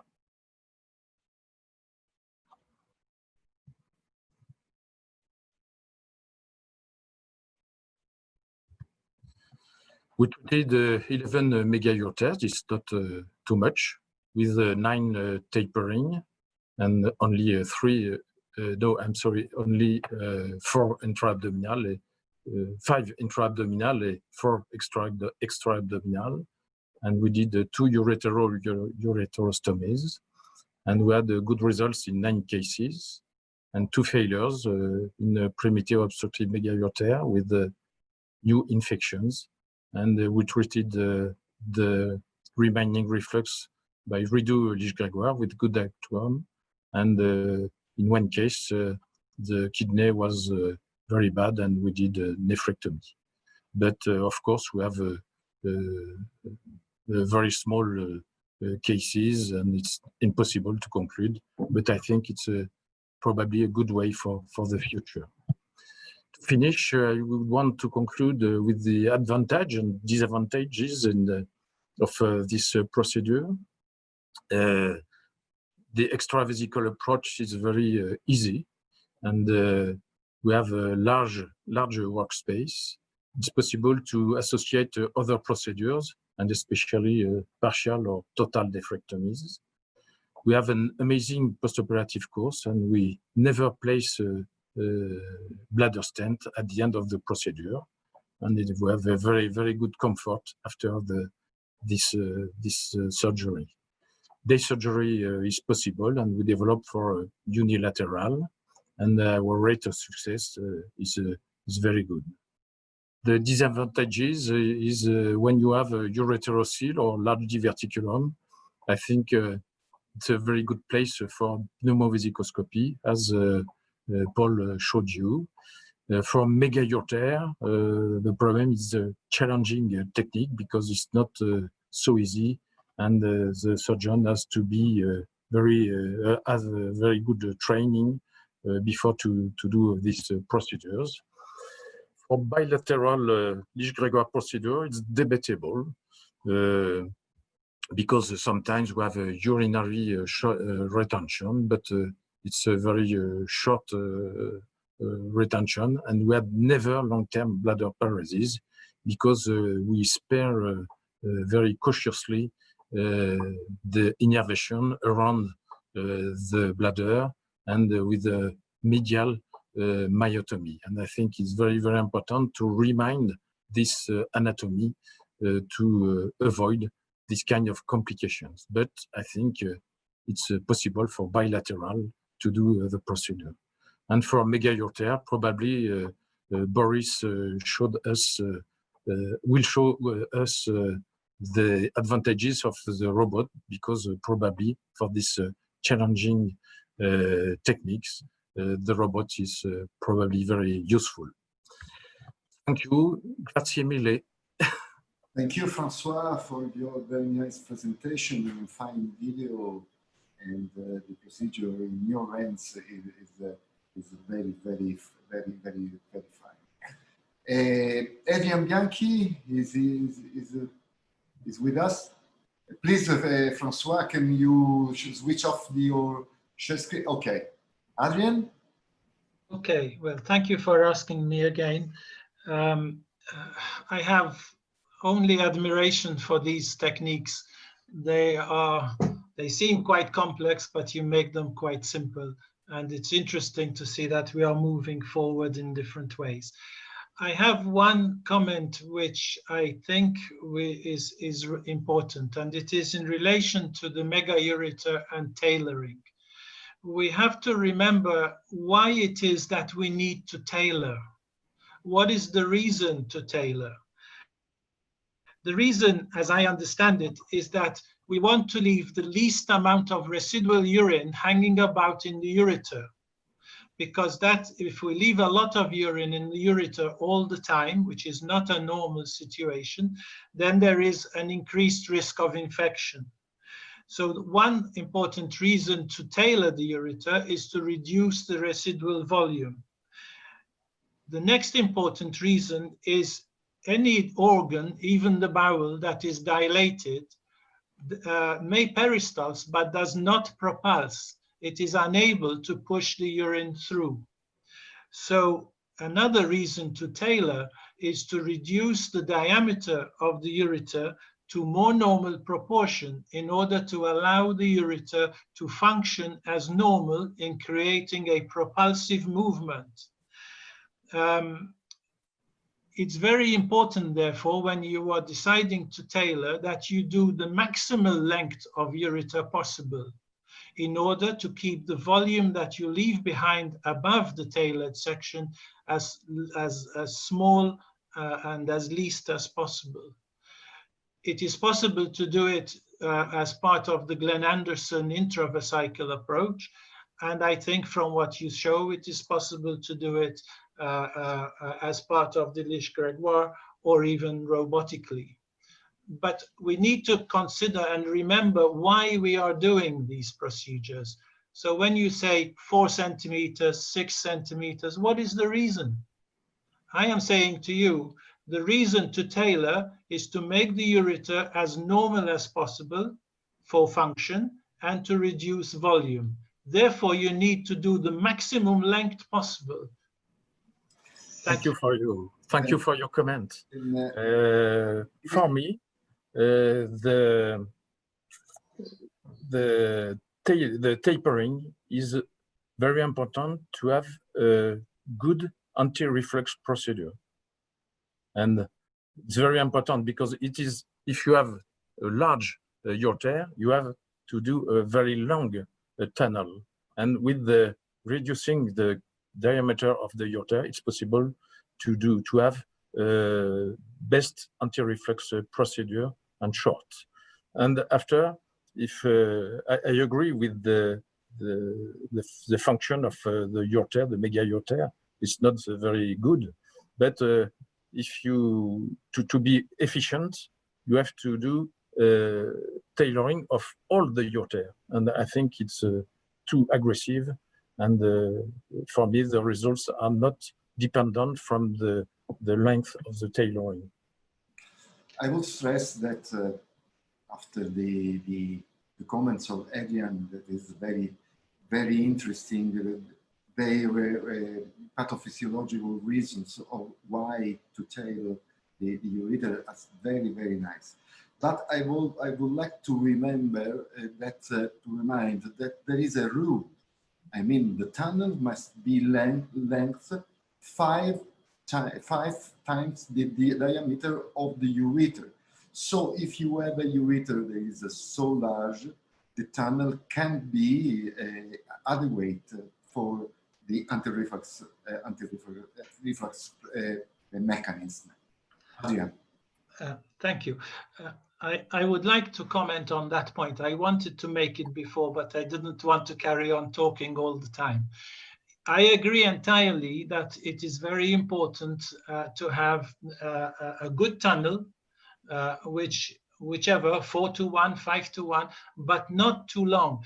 And this was the biggest problem with the Cohen technique. Joe Cohen used to take the big ureter, do very little or no tailoring, and make a very long tunnel so that his diameter proportions were correct. But he ended up with severe obstruction because you have a ureter that is not propulsive, and you have now created a very long tunnel which is obstructive, even though it is wide, but it is essentially obstructive because the ureter cannot push the urine through, and you have a great collection of urine. So yes, it is correct to have a 4-centimeter tunnel and therefore to trim your ureter to that level, but you must make sure that you do not leave a funnel effect, yeah, with big ureter above coming to smaller tailored section, because that fits well in your submucosal tunnel. It's very important to have it fitting well. What I'm saying to you is the reason to tailor is not only to make it to fit, it is to reduce the volume of urine that you leave behind and to try to return the ureter to good propulsion. So therefore, why do you stop at 6 centimeters and then you have a big ureter above? Do the lot. Yes, it's more risky, yeah, but you have shown the blood vessels beautifully. You have seen that you can cut and tailor without devascularization. Why are you afraid to do a full operation? The question of, oh, the result is good. Well, if someone doesn't have infection and we just did his circumcision, the result is good. So we treat everyone with circumcision. I'm joking, but you understand what I'm trying to say. Okay, so we have to remember the pathophysiological principles, why we do what we do. Thank you. I will have to leave very soon in about 10 minutes. So I would like to take the opportunity to say it has been absolutely great hearing you speak. Both Thank you of very much. Thank you, Nathan. I would like to involve Boris in this discussion. Yeah, please. When, why, and how much you really. Yeah. So what do you mean? You want me to start with my presentation or just to make a couple of comments? Because I think I have to do two comments about that. First of all, I agree with Francois. Francois's beautiful presentation. I always admire your manual skills. And this is the reason we bought a robot, because we don't have those kind of manual skill to deal with the small ureter. So for this reason, we invested €3 million to buy the robot, but you did a perfect job without robot. I think two points you have to keep in mind. First of all, Andrian, I agree with you. You have to keep in mind that the bulky ureter, you are not able to fit inside of the very nice channel. It's impossible. It's the first one. Second one, I think you have to make a differentiation between obstructive ureter and refluxant megaureter. Because if you deal with the obstructive megaureter without refluxant, usually the peristalsis very well. You don't need to do any tapering, any tailoring, and it's fit very well. You can see a couple of papers came out from Australia and US that if you look at the long-term follow-up, usually when you deal with the obstructive ureter and you're able to fit in the good channel, you don't need to do any tapering. But if you deal with the refluxant megaureter, it's completely different story. I agree with you. You have to taper the ureter in order to reduce the volume of the ureter. Otherwise, you'll end up what we used to call the funneling ureter. We call here the beak-like ureter. It's like the beak of the bird. So this ureter will be rather obstructed. So if you deal with this kind of ureter, you have to do the very nice tapering, and usually you have to do the tapering and leave the tapered part of the ureter outside of the bladder, outside of the channel. That's 2 points that I think all of us we have to keep in mind. Very important not to rush a little bit and maybe not to taper all obstructive ureters if you can avoid it.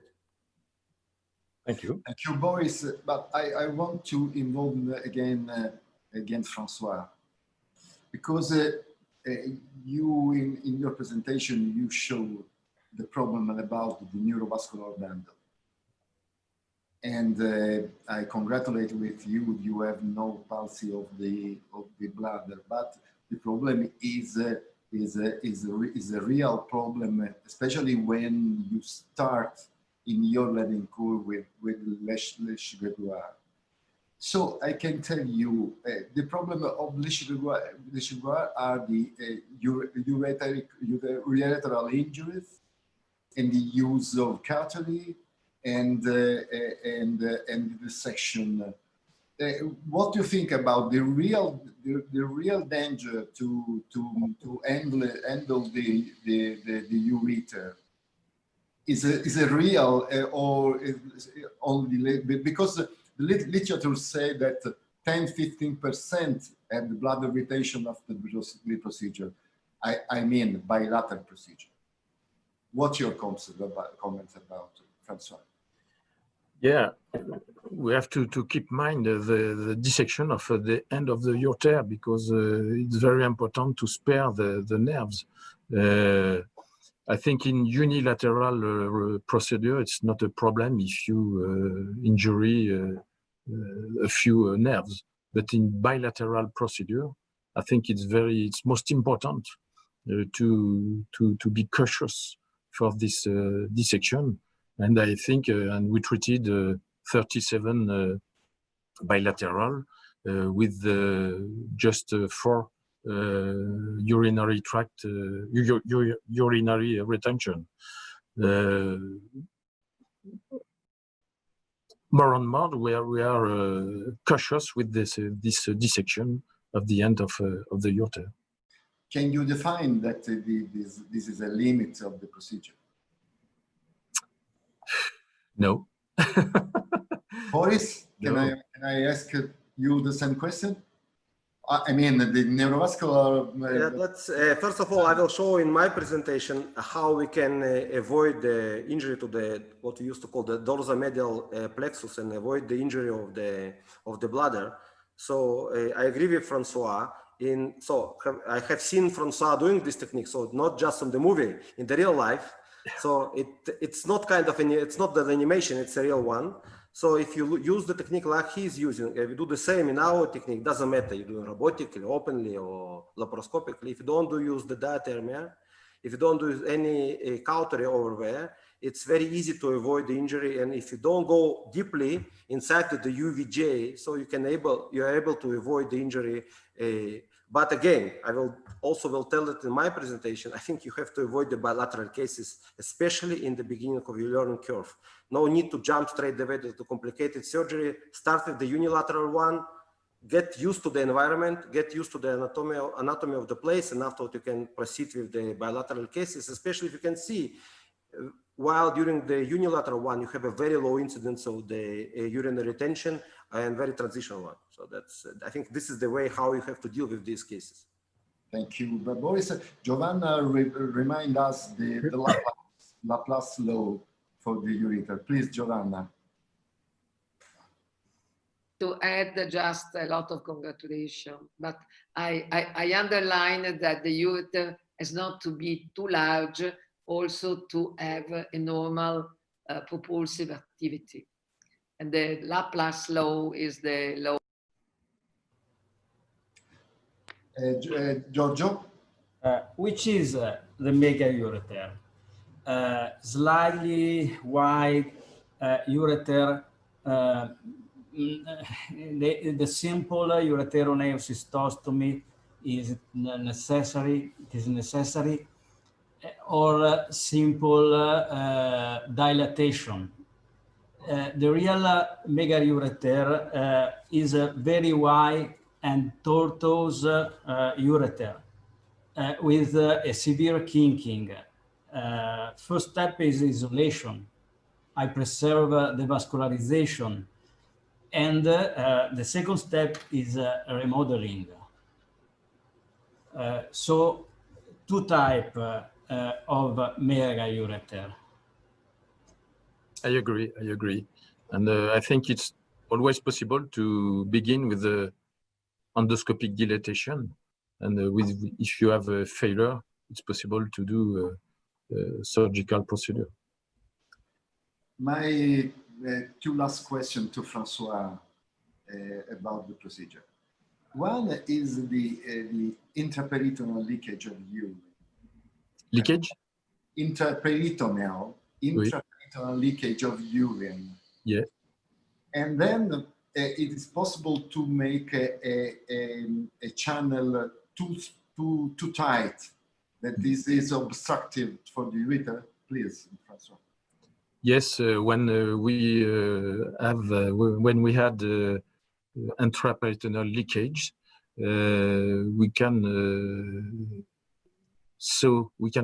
could see edema, an important edema of the parietal wall, of the bladder wall, and the ureter, and probably we have maybe a too tight point of entrance. But I think the most problem was to grasp too much the ureter during the procedure, I think. But probably it's possible to have a too tight opening in the bladder wall for the new entrance of the ureter. And when we redo, we remove two stitches to have a large point of entrance. Thank you, Francois. Any question from the audience? Probably this leakage was our learning curve. Oh. And now from 120 cases with the tape around the ureter, we had no leakage. Okay. And probably it's our learning curve. Okay, thank you very much, Francois, for your presentation. Yeah, you're welcome. It's time to move to the next presentation of Boris Kertin from Jerusalem about the robotic management, surgical management of reflux. Please, Boris.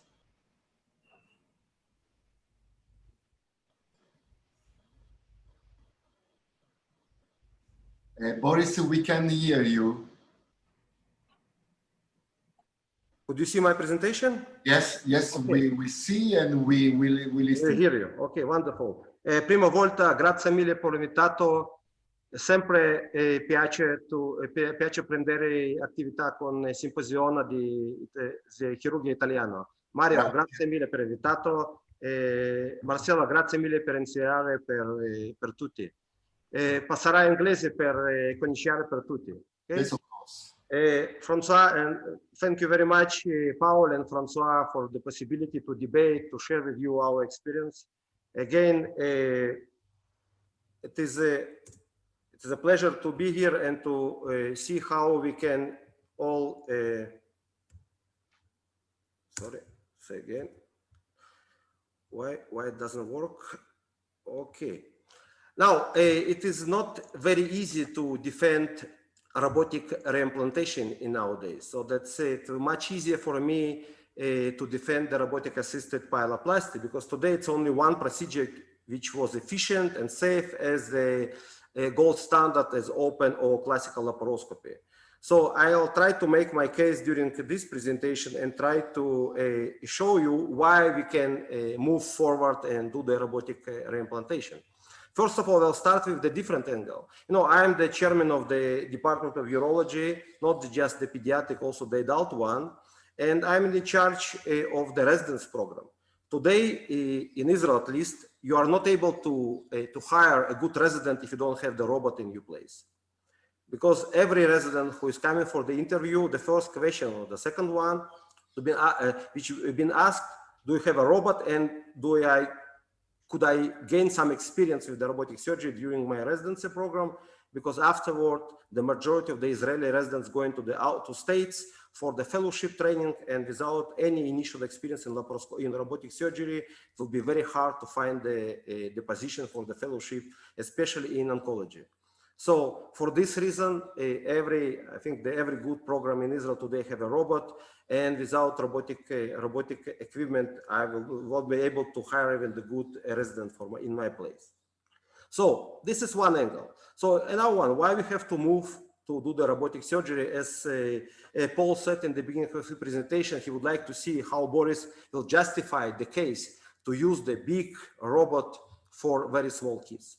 I mean, everyone, Marcello introduced me as a Prem Puri associated, that's true. And we did a lot of studies and published many papers on the endoscopic correction of reflux. And we all know that it's outpatient procedure, very successful one. Also, the variability is different between centers of the excellence, but you can see the overall figures are very good one. So this is one of our papers been published years ago, but you can see in grade 3 of reflux, we can get a very nice outcome. Even in grade 5, almost 70% of the success with the reflux resolution. And if you can take the majority of the cases downgrade of reflux and free of infection, you can usually use this kind of treatment in the refluxant patient. However, if endoscopic correction is a very simple one and free of complications, apparently not.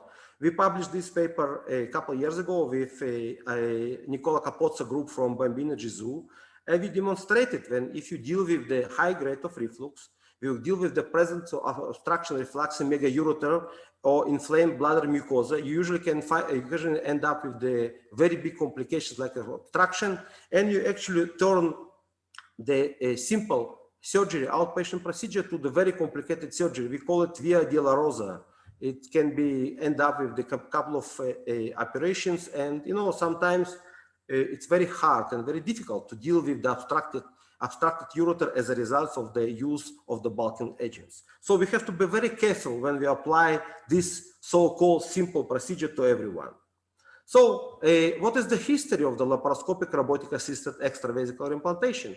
Again, it has been taken the principle of the Lich-Gregoire for the basis. Mark Zaunitz, when he was a resident, the fellow in CHOP in Philadelphia, published paper with some modification of Lich-Gregoire, so you can able to reach a very nice success rate. It can be feasible in all of grade of reflux. However, you have to be very cautious when you're dealing with the reflux and obstructive ureters. And again, if you apply the robot for very small kids, the operating space plays a very big role. So the first big series of the robotic surgery been published by Greg Peters in 2004, and he reported the success rate of 88%. However, it was a very high complication rate of the surgery, especially regarding of the urinary leakage after the surgery. And I think it was the beginning of the learning curve, and we didn't know how to deal with the ureter, how the same way like Francois showed us, using the tape, not to use the coagulation during the dissection, and to be very careful when you try to dissect the ureter of the bladder.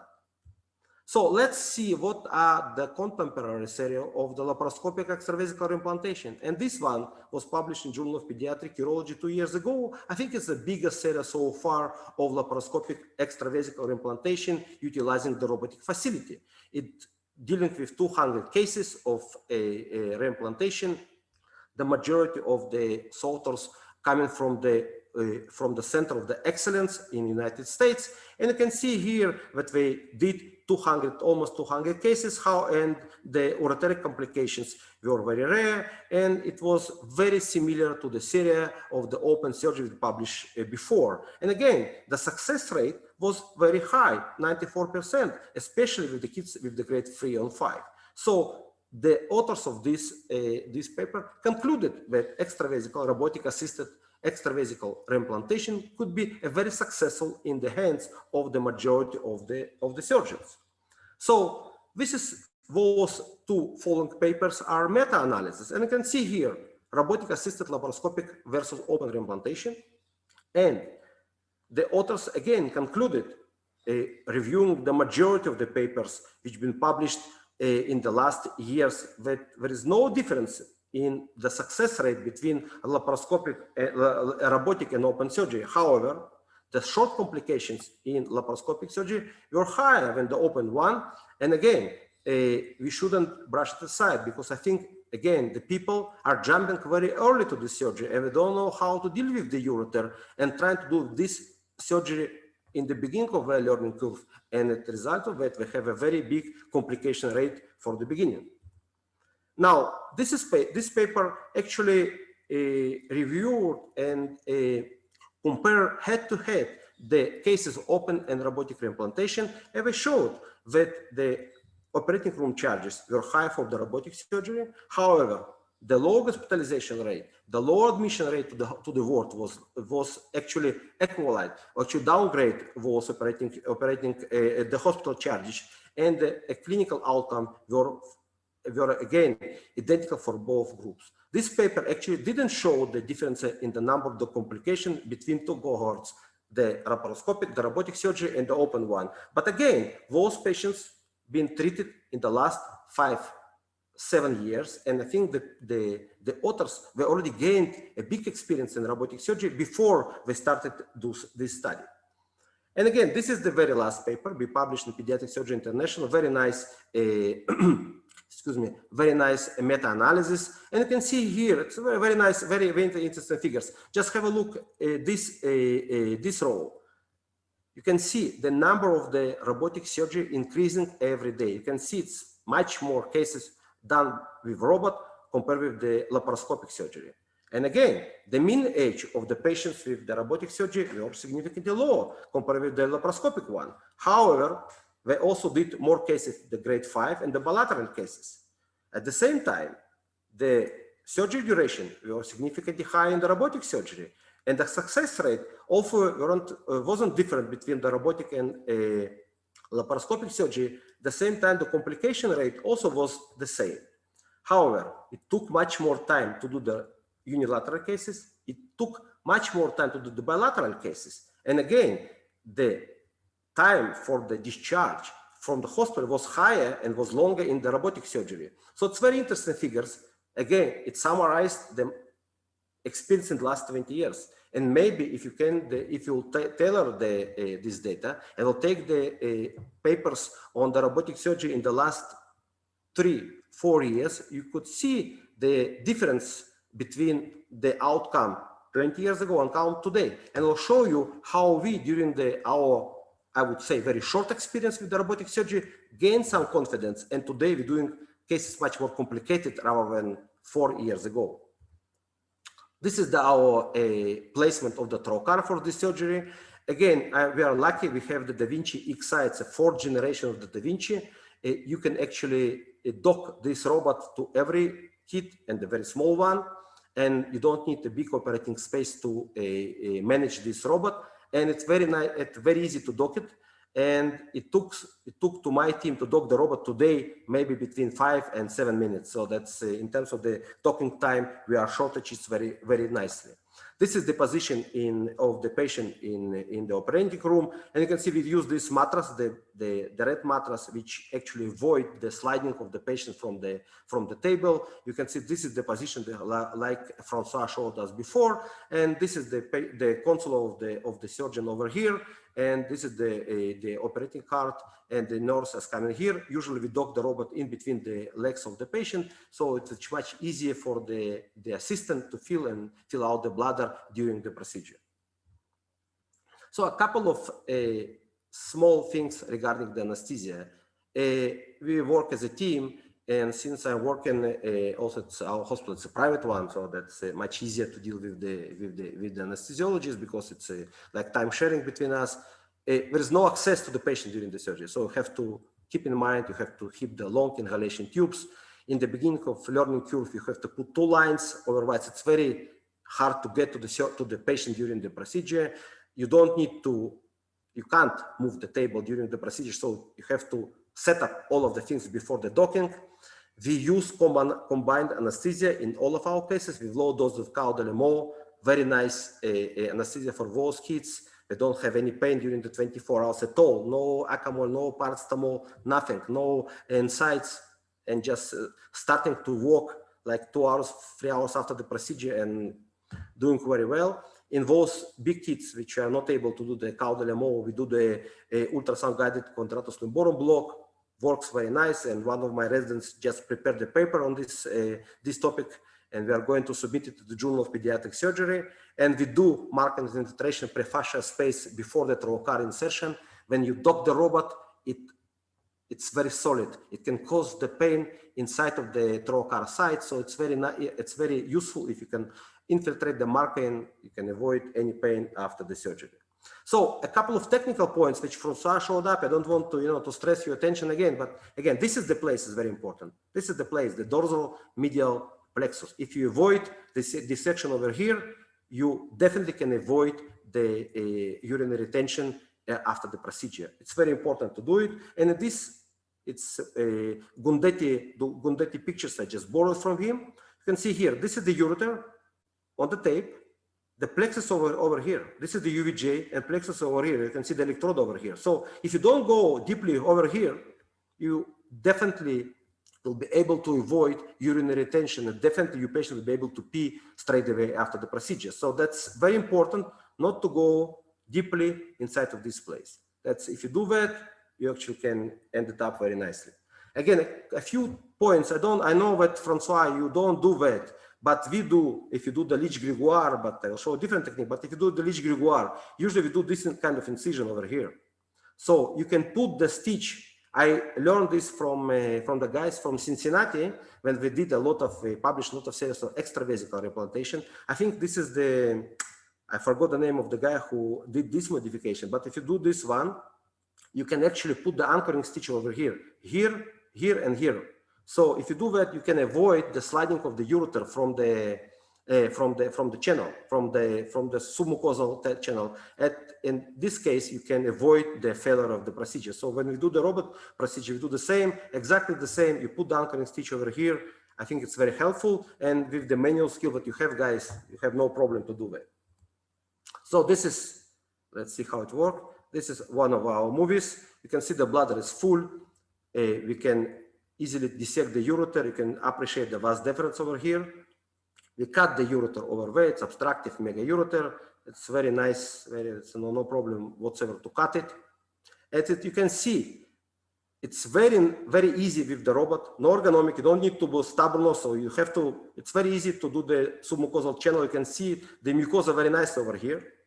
Again, we all our tapering or tailoring, whatever you like, we do the handling procedure, we do everything, all of them. We do intracorporal. It's no need to take the ureter out, because you can see here with the robotic technique, actually following the same principle like the open stitch procedure. I do use Vesicle stitch in order to stitch the ureter. You can put the double J stand before, you can put after, whatever you like. Today we put after the procedure. It was at the beginning, we've been a bit careful, and you can actually easy to do the anastomosis in order to create. But you can see we do the vesicle anastomosis. So it's like the coin procedure just from the outside of the bladder. It's very important to put this stitch, we call it anchoring stitch, by the end of the channel. So if you do that, you again you actually avoid the sliding of the ureter from the submucosal channel. And again, the 5-to-1 rule you can easy to keep in mind here and easily to achieve. So this is the we call it procedure Radicure, robotic assisted detruser, transvesical ureteric implantation. It's a very nice procedure, very easy to do. And again, if you're doing transvesically, it is very big space in order to proceed. This is, but you can do also differently in the cases like this. It's a bit Italian music for everyone. I think everyone is a bit tired, so that's to encourage everyone. This is the 20-month-old infants. It's a very complicated history. I don't want to bother you with some details. You can see this is the kit on perinatal dialysis, and we proceed with the ureterocutaneous stomia down and reimplantation before as a preparation for a kidney transplant. We usually put 3 Trocar and 1 assistant one. We take down the ureterostomy using the cutting system of the robot. It's very small peritoneal window, so the kid will be able to go back to his transperitoneal dialysis immediately after the surgery. We put all the stay stitches on the bladder. It's much easier to manipulate. If you do the bilateral cases, we put 2 stitches. It's very thick bladder, but even in the thick bladder, you can do very nice channel. You can see it's very nice channel, 5 centimeter, 6 centimeter channel. You can very easy to appreciate the mucosa of the bladder. You can see it's 5 centimeter and more channel. We do the incision of the mucosa, do the anastomosis of 1 ureter. And again, to do the intracorporeal stitching with the robot, it's very easy. This part is one of my residents doing, so that's it's the end of the residency. We're able to do the anastomosis of the ureter and the pyeloplasty without too much help. We'll finish the anastomosis with the same stitch that I showed you before. It's a very nice anchoring stitch which showed, actually you can see it's backflow of the needle. So you can anchor and you can fix the UVJ, the new UVJ to the bladder without avoiding the sliding of the ureter as a result. And this is another anchoring stitch that we put at the end of the channel.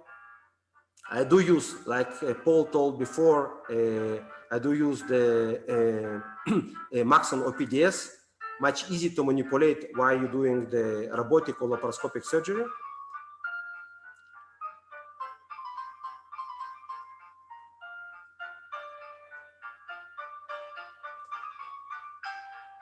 So that's try to keep to be on the economical side. So they use all of stitches, even the very short one. So this just complete the anastomosis like the coin one again, just outside of the bladder. And I do use the Vesicle stitch 4/0, 3/0, whatever, depends what age of the patient you have, in order to close the detruser over the both ureters and to complete. We fill out the bladder. You can see there's no kink. Then the peritoneal window is very small one. You can make very precise anastomosis, and as a result of it, the patient actually is able to go back to transperitoneal dialysis very shortly after the procedure. So what are the technical points of that? First of all, we have to keep in mind that we have to make very nice dissection of the detrusor. No need to the mucosal closure if you incidentally perforate the mucosa. You have to do the fixed detrusor channel. Usually we use the 5 centimeter channel. You have to use the anchoring stitchers. And again, in order to shortage the time of the surgery, we do use the V-lock closure of the detrusor. Works very nice. And those the pictures of the technical points. You can very nice appreciate the very nice mucosa, very nice detrusor channel. And you can see the detrusor here. You actually peel off the detrusor very nicely. So in order to close it, you don't have any problem to close this one.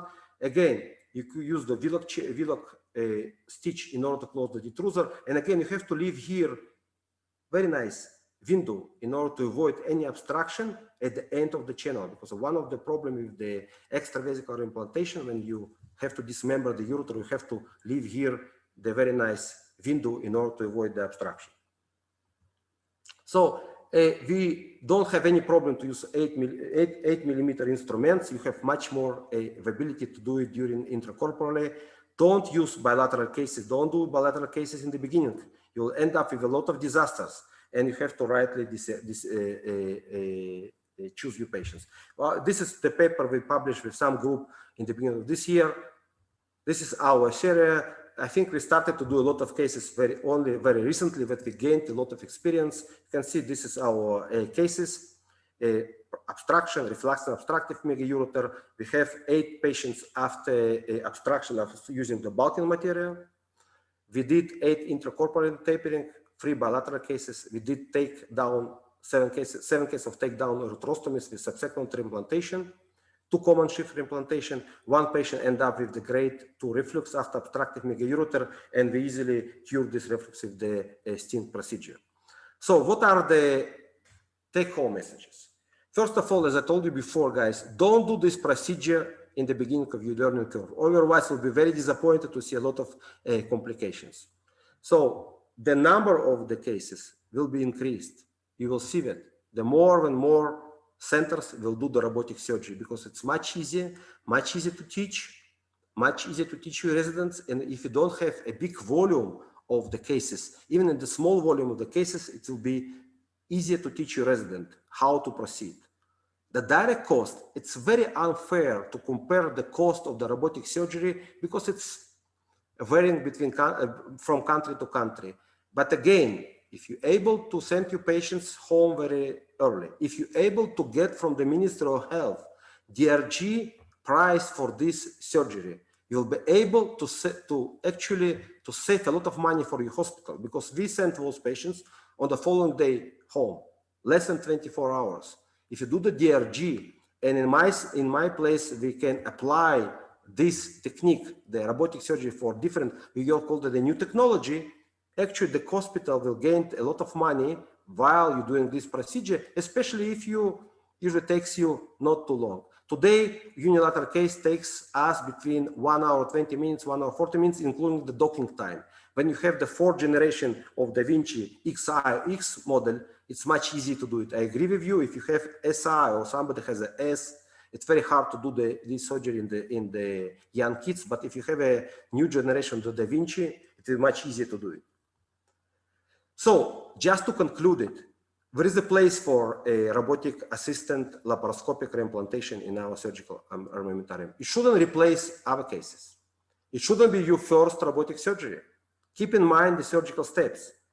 It can be for everyone. I think it's the good thing in robotic surgery that you can teach probably everyone to do it, because it's, as I told you before, you don't need to be so manual skilled perfect surgeon in order to proceed with this procedure. And it's very important when you have a resident in your residence program, you have to have a robot, otherwise it will be very difficult to catch up the rest of the places.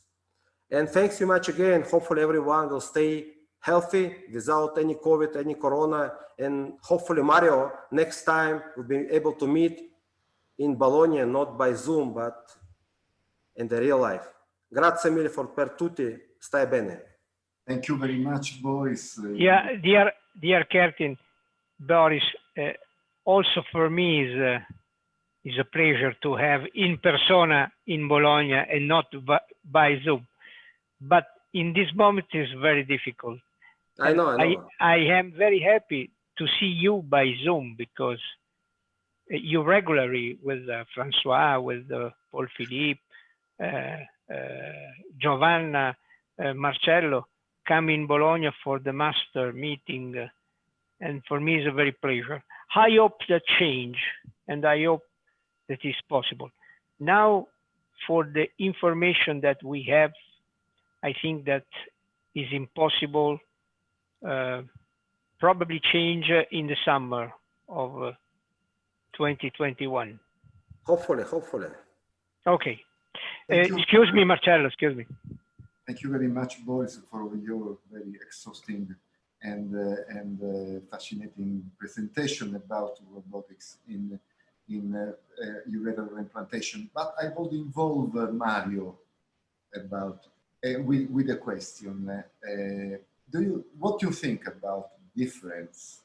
You have a robotic experience, of course, between the dismembered reimplantation versus the classical-ish Gregoire.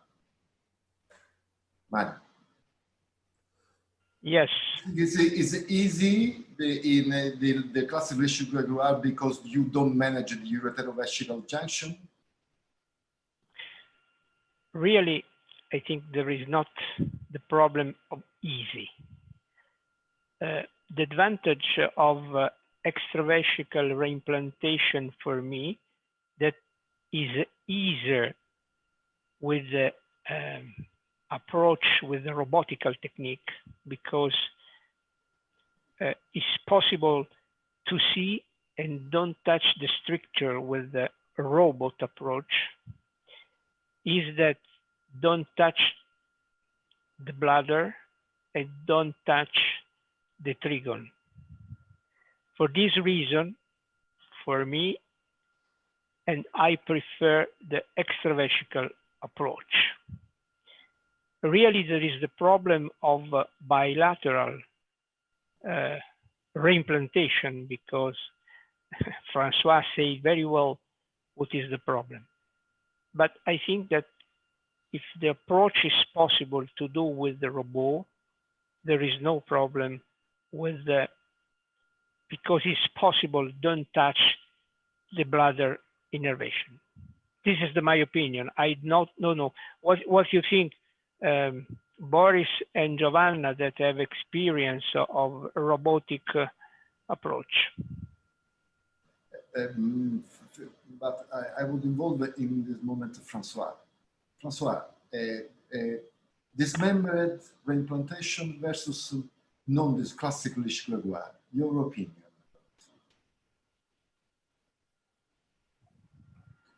Thank you, Marcelo. Thank you, Boris, for this very nice video. And it's a new way to do reimplantation. And maybe for bilateral, maybe the best way because you spare the bladder innervations correctly. And I think maybe it's a very good procedure. I have a question. Do you fear the risk of fistula between the two ureters? And maybe it's not a problem because if you have a very good channel. I think somebody told me that he did the reimplantation this way and had a fistula. I think when you do the robotic surgery, I think Giovanna will also will be able to stress this point. You can see, you can actually peel off the detrusor very nicely from the mucosa. So you can see, you can close the detrusor without any tension. Because with the robotic surgery, it's very, very easy to do the very, very wide channel when you're doing the bilateral cases and even unilateral one. And we found that you don't need to be afraid to peel off the detrusor even more, because you are actually working far away from the UVJ, and so there is no reason, there is no fear that you cause the bladder paralysis or whatever you call it, or it will end up with the urinary retention. So I don't afraid of. Actually, I always afraid. Yeah, that's the first rule. I always afraid, but not afraid of the fistula, because if you do the very wide channel, won't be any problem. No, my question is when you do tapering on both ureters, yeah, and you do reimplantation in the same channel, maybe yeah, I understand what you mean. You understand, yeah. Yeah, you have, but first of all, Francois, I always leave the stand behind. Always. This is the first one. Okay. And the second one, what we do, we usually try to put aside, put a different angle the tapered part of the ureter. So we just put them away each other. So won't be any. I don't think there'll be any problem of it. Okay. Question to Giovanna. Giovanna, between the risk of injury of the neurovascular bundle, or do you think that the dismembered reimplantation is more than the classical leash gregoire? So I have to say that I have not a real significant experience in leash gregoire implantation by robotics. I have started recently my experience in robotic surgery, especially in the pelvis. And we used to do monitoring. We use a lot of monitoring, I have to say, in several fields, and also in this one. And we have a bladder catheter with the possibility to do monitoring of the bladder wall. And this, I think, it could be very important to avoid neurogenic damage. But I agree totally with Boris that, and with Mario, that robotic gives give the opportunity to work more and more properly, because you have a major magnification, and especially you have the opportunity to work in a much more precise way. I have to say that I was really fascinated by the technique of Francois. He was really fantastic by laparoscopy, but I have to say that robotics gives the opportunity to work properly also to someone who is not so perfect in laparoscopic technique. I would involve Ascanio, that is one of the older surgeons in Italy. Ascanio, leash gregoire, you teach me that leash gregoire was abandoned some years ago. One of the reasons is the risk on neurovascular bundle. What do you think about this point? Do you perform in your experience leash gregoire at the beginning of your surgical experience or not?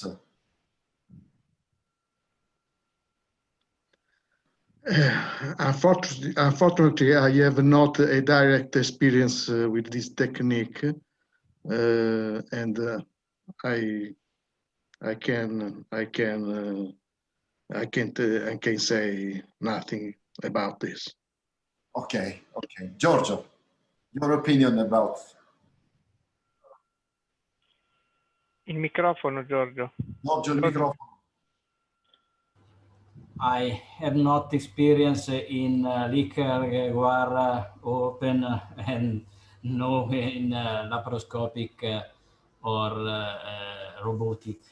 So I think the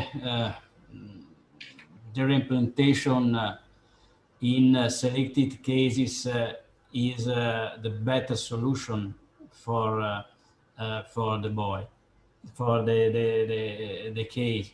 But I have an answer. I did not understand indication for ureter reimplantation in baby with terminal renal insufficiency.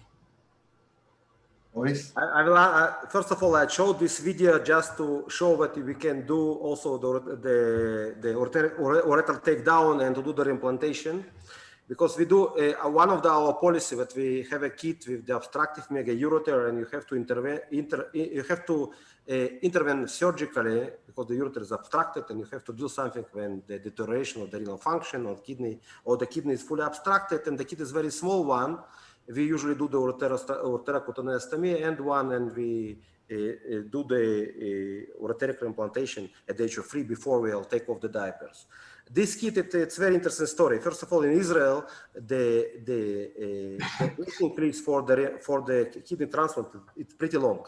It's not very easy to get the kidney transplant. And this kit is, in order to put him on the kidney transplant, we have to close down his ureterostomy. He's producing a lot of urine. And as a result of it, especially in spite of the fact he's on the peritoneal dialysis and end-stage renal failure, he's producing a lot of urine. And as a result of it, he's able to eat and drink without any limitation. So his parents didn't want us to take off his kidneys, both, because they have to put in some limitation of the drinking and the food. So they asked us to proceed with the reimplantation, to take off the ureterocutaneostomy, and in order to put him on the transplant program, at least. And I think so that's the average waiting time for the transplant in Israel is approximately between 2 or 3 years. If you don't have the relatives who are able to donate the kidney, the waiting will be very long, and his parents are not matching for him for the renal transplant, so he has to wait pretty long time. So what we did in order to put him on the list, we did the reimplantation both sides, and just to keep his urinary output as it was before. That's it. But it was a very relative indication. Don't take this case as a rule.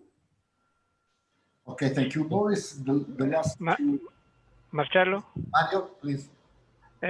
I won't say this. I work in Bologna. In Bologna, we have a very big tradition of intravesical reimplantation. This is the technique of the school of my mentor, Professor Domini. But I changed my opinion when I was called from my colleague of a transplantation equipe that called me when we start with a pediatric kidney transplant, called me for the reimplantation of ureter and asked me to use the Lisch-Gregoire technique because the transplantation equipe said and think that is a softy reimplantation because don't like the tunnel of a Cohen technique. And I see that in these patients, that is not simple patients, is not good bladder because sometimes we have the bladder of a valvular with a big obstacle. The bladder is very posterior ureter valve. Yes, it's not easy. I see that don't have problem of the reflux post transplant on postoperative. For this reason, I think that the Lisch-Gregoire is possible to do in the patients with the reflux. I don't know exactly if it's a good technique for the obstructive pathology because Giorgio have reason, and you agree, there is two different mega ureter of obstruction and reflux. Is totally different because totally different is the pathophysiology. This is my experience. I don't like in my experience the Lisch-Gregoire, but I see that is a very good results in difficult patients, and for this reason, with the help of Francois, we start with our experience in the reflux patients that don't have problem of transplant. Hey, I would like to involve Boris in these for the comments of these two papers that I collect for this session. One is the classic paper of Peters of the 2011 on Journal of Urology, when he said that 30% post-operative voiding difficulties in bilateral cases in robotic surgery. And the other one is from Pediatric Urology 2016 from Kurtz, who said that robotic reimplantation is a significantly higher cost, longer operative time, and 2.5-fold greater risk of complication within 90 days, leading the authors to conclude that robotic should be implemented with caution, particularly at sites with limited robotic experience. Boris, what do you think about these two aspects? The post-operative dysfunction and your experience in bilateral cases, and really robotic is still at the beginning of its route. Yeah, I think first of all, I will try to distinguish between those two cases. First of all, the bladder dysfunction. You have to listen. I don't know. I mean, roughly 30% of the patient with the VUR, they have bladder dysfunction. So what we do usually, we treat the bladder dysfunction before the surgery. We're trying to treat the bladder dysfunction. We're trying to treat the constipation. If we are always lucky and we always we're always able to succeed, we do know that. We are able to improve the situation, but not always you are able to get rid of the symptoms. And we do know that today you have to put the treatment of the bladder bowel dysfunction and the treatment of the reflux sometimes at the same time, because we do know it's like the closed circle. So when you do both together, your results are much better. So sometimes if the people are, we are very hungry to operate, so we are rushing to operate. And if you do operate the kids with the bladder dysfunction, which not completely treated, you can end up with the high incidence of the bladder dysfunction. Again, as Francois showed, if you do the bilateral cases, the proper Leach Gregoire, you do not dismember the ureter, do the proper Leach Gregoire. You're going very deeply inside of the UVJ, you can cause the bladder dysfunction. So you always have to keep in mind. So if not able to do it properly, do only unilateral cases, don't do bilateral one. This is the first one. Regarding the cost, I think it's very important to keep in mind, we all living in the different countries. Italy, France, US, our systems are completely different in terms of the reimbursement. For my hospital wants me to do only endoscopic correction because we earn a lot of money. We got paid for bilateral ureteric bilateral sting procedure. The hospital get paid almost 4,000 euro. It's a lot of money, so that's much easier for us to do it rather than to do the robotic cases. So that's in States, if you have a good insurance, they will pay for each stitch that you're using for the robotic surgery. For the hospital, they don't bear any cost. They just earn the money on that. If you send your patient home at the same day, you earn again money. In some cases, in some countries, you have to keep the patient inside of the hospital for 40 days in order to reimburse your surgery. So it's completely different. We do see today, listen, we bought the robot in the beginning of 2016. I haven't done even one case of the reimplantation during the first 2 years, even maybe one case. During the last year, I did 25 cases. So you gain experience, you gain the confidence, you see your results, you're going forward.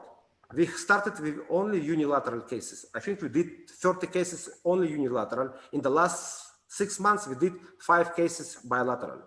So that's, again, you have to deal with it. Sometimes we do one side if it's robotically, and if it's a very low reflux on the different side, we do it endoscopically. You can manage your cases completely different. It's not like the same pattern. So I think in terms of the money, everyone has to make his own account, because it's very difficult to apply, the system, the cost of the surgery for every country the same way. We are completely different. Thank you, Boris. I think that we can conclude this session.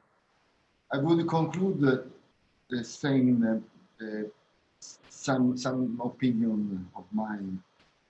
The first one is that in management of 5-degree vesicle ureteral reflux, surgery, every surgery, open, laparoscopic or robotic, it is still the first approach to the vesicle ureteral reflux, especially under 1 year of age, especially in unilateral kidney, refluxing kidney.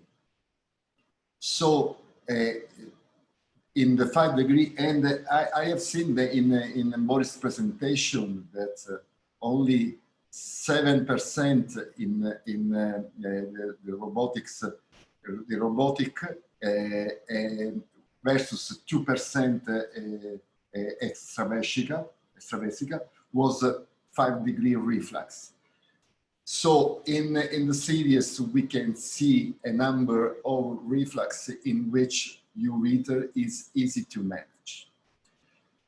I hope that we don't speak, we never speak about 1st-degree vesicle ureteral reflux, because this is a physiological phenomenon, and we have to avoid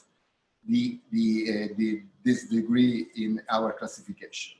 The 2nd degree, only a few cases in one end have to treat, and always a 2nd degree of reflux should be treated with endoscopic endoscopic injection. So this for the 3rd degree. 4 and 5 are elected for surgery. This is my opinion. Please, Mario, I ask you to conclude this session, but I want to thank Francois, Boris, Phil, and every one of you to be here this afternoon. Mario, for concluding. Thank you very much, Marcello. Thank you very much, Francois, Boris, Paul, Adrian, Giorgio, Selvaggio, for this very interesting afternoon. I think it's a very good meeting, because it's the meeting that my idea of the Club 50 is this: the possibility, the time to discuss of technique and of our problem. I want to remember all the next meeting of the Club 50 is I remember is one moment I see in my is the October 28th, and we speak about the extended Eisprung and all the problem of this pathology. Thank you very much all. For me, it's very pleasure, and I hope that I see the 28th of October, many people what now is. Dennis Kotze, you are wonderful with your mask. You see, fashion. Yes, fashion. Okay. Thank you very much all, and arrivederci. Bye-bye. Thank you, Mario. Congratulations. Thank you. Thank you. Bye-bye. Bye.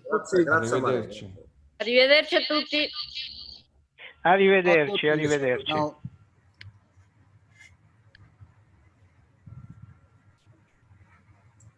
Professore, allora il file me lo manda domani? Sì, appena ce l'ho le mando il file sicuramente. Okay. D'accordo? Domani, allora. Grazie, ho già mandato la diapositiva che ho mostrato prima a tutti quanti. Grazie. Arrivederla di nuovo.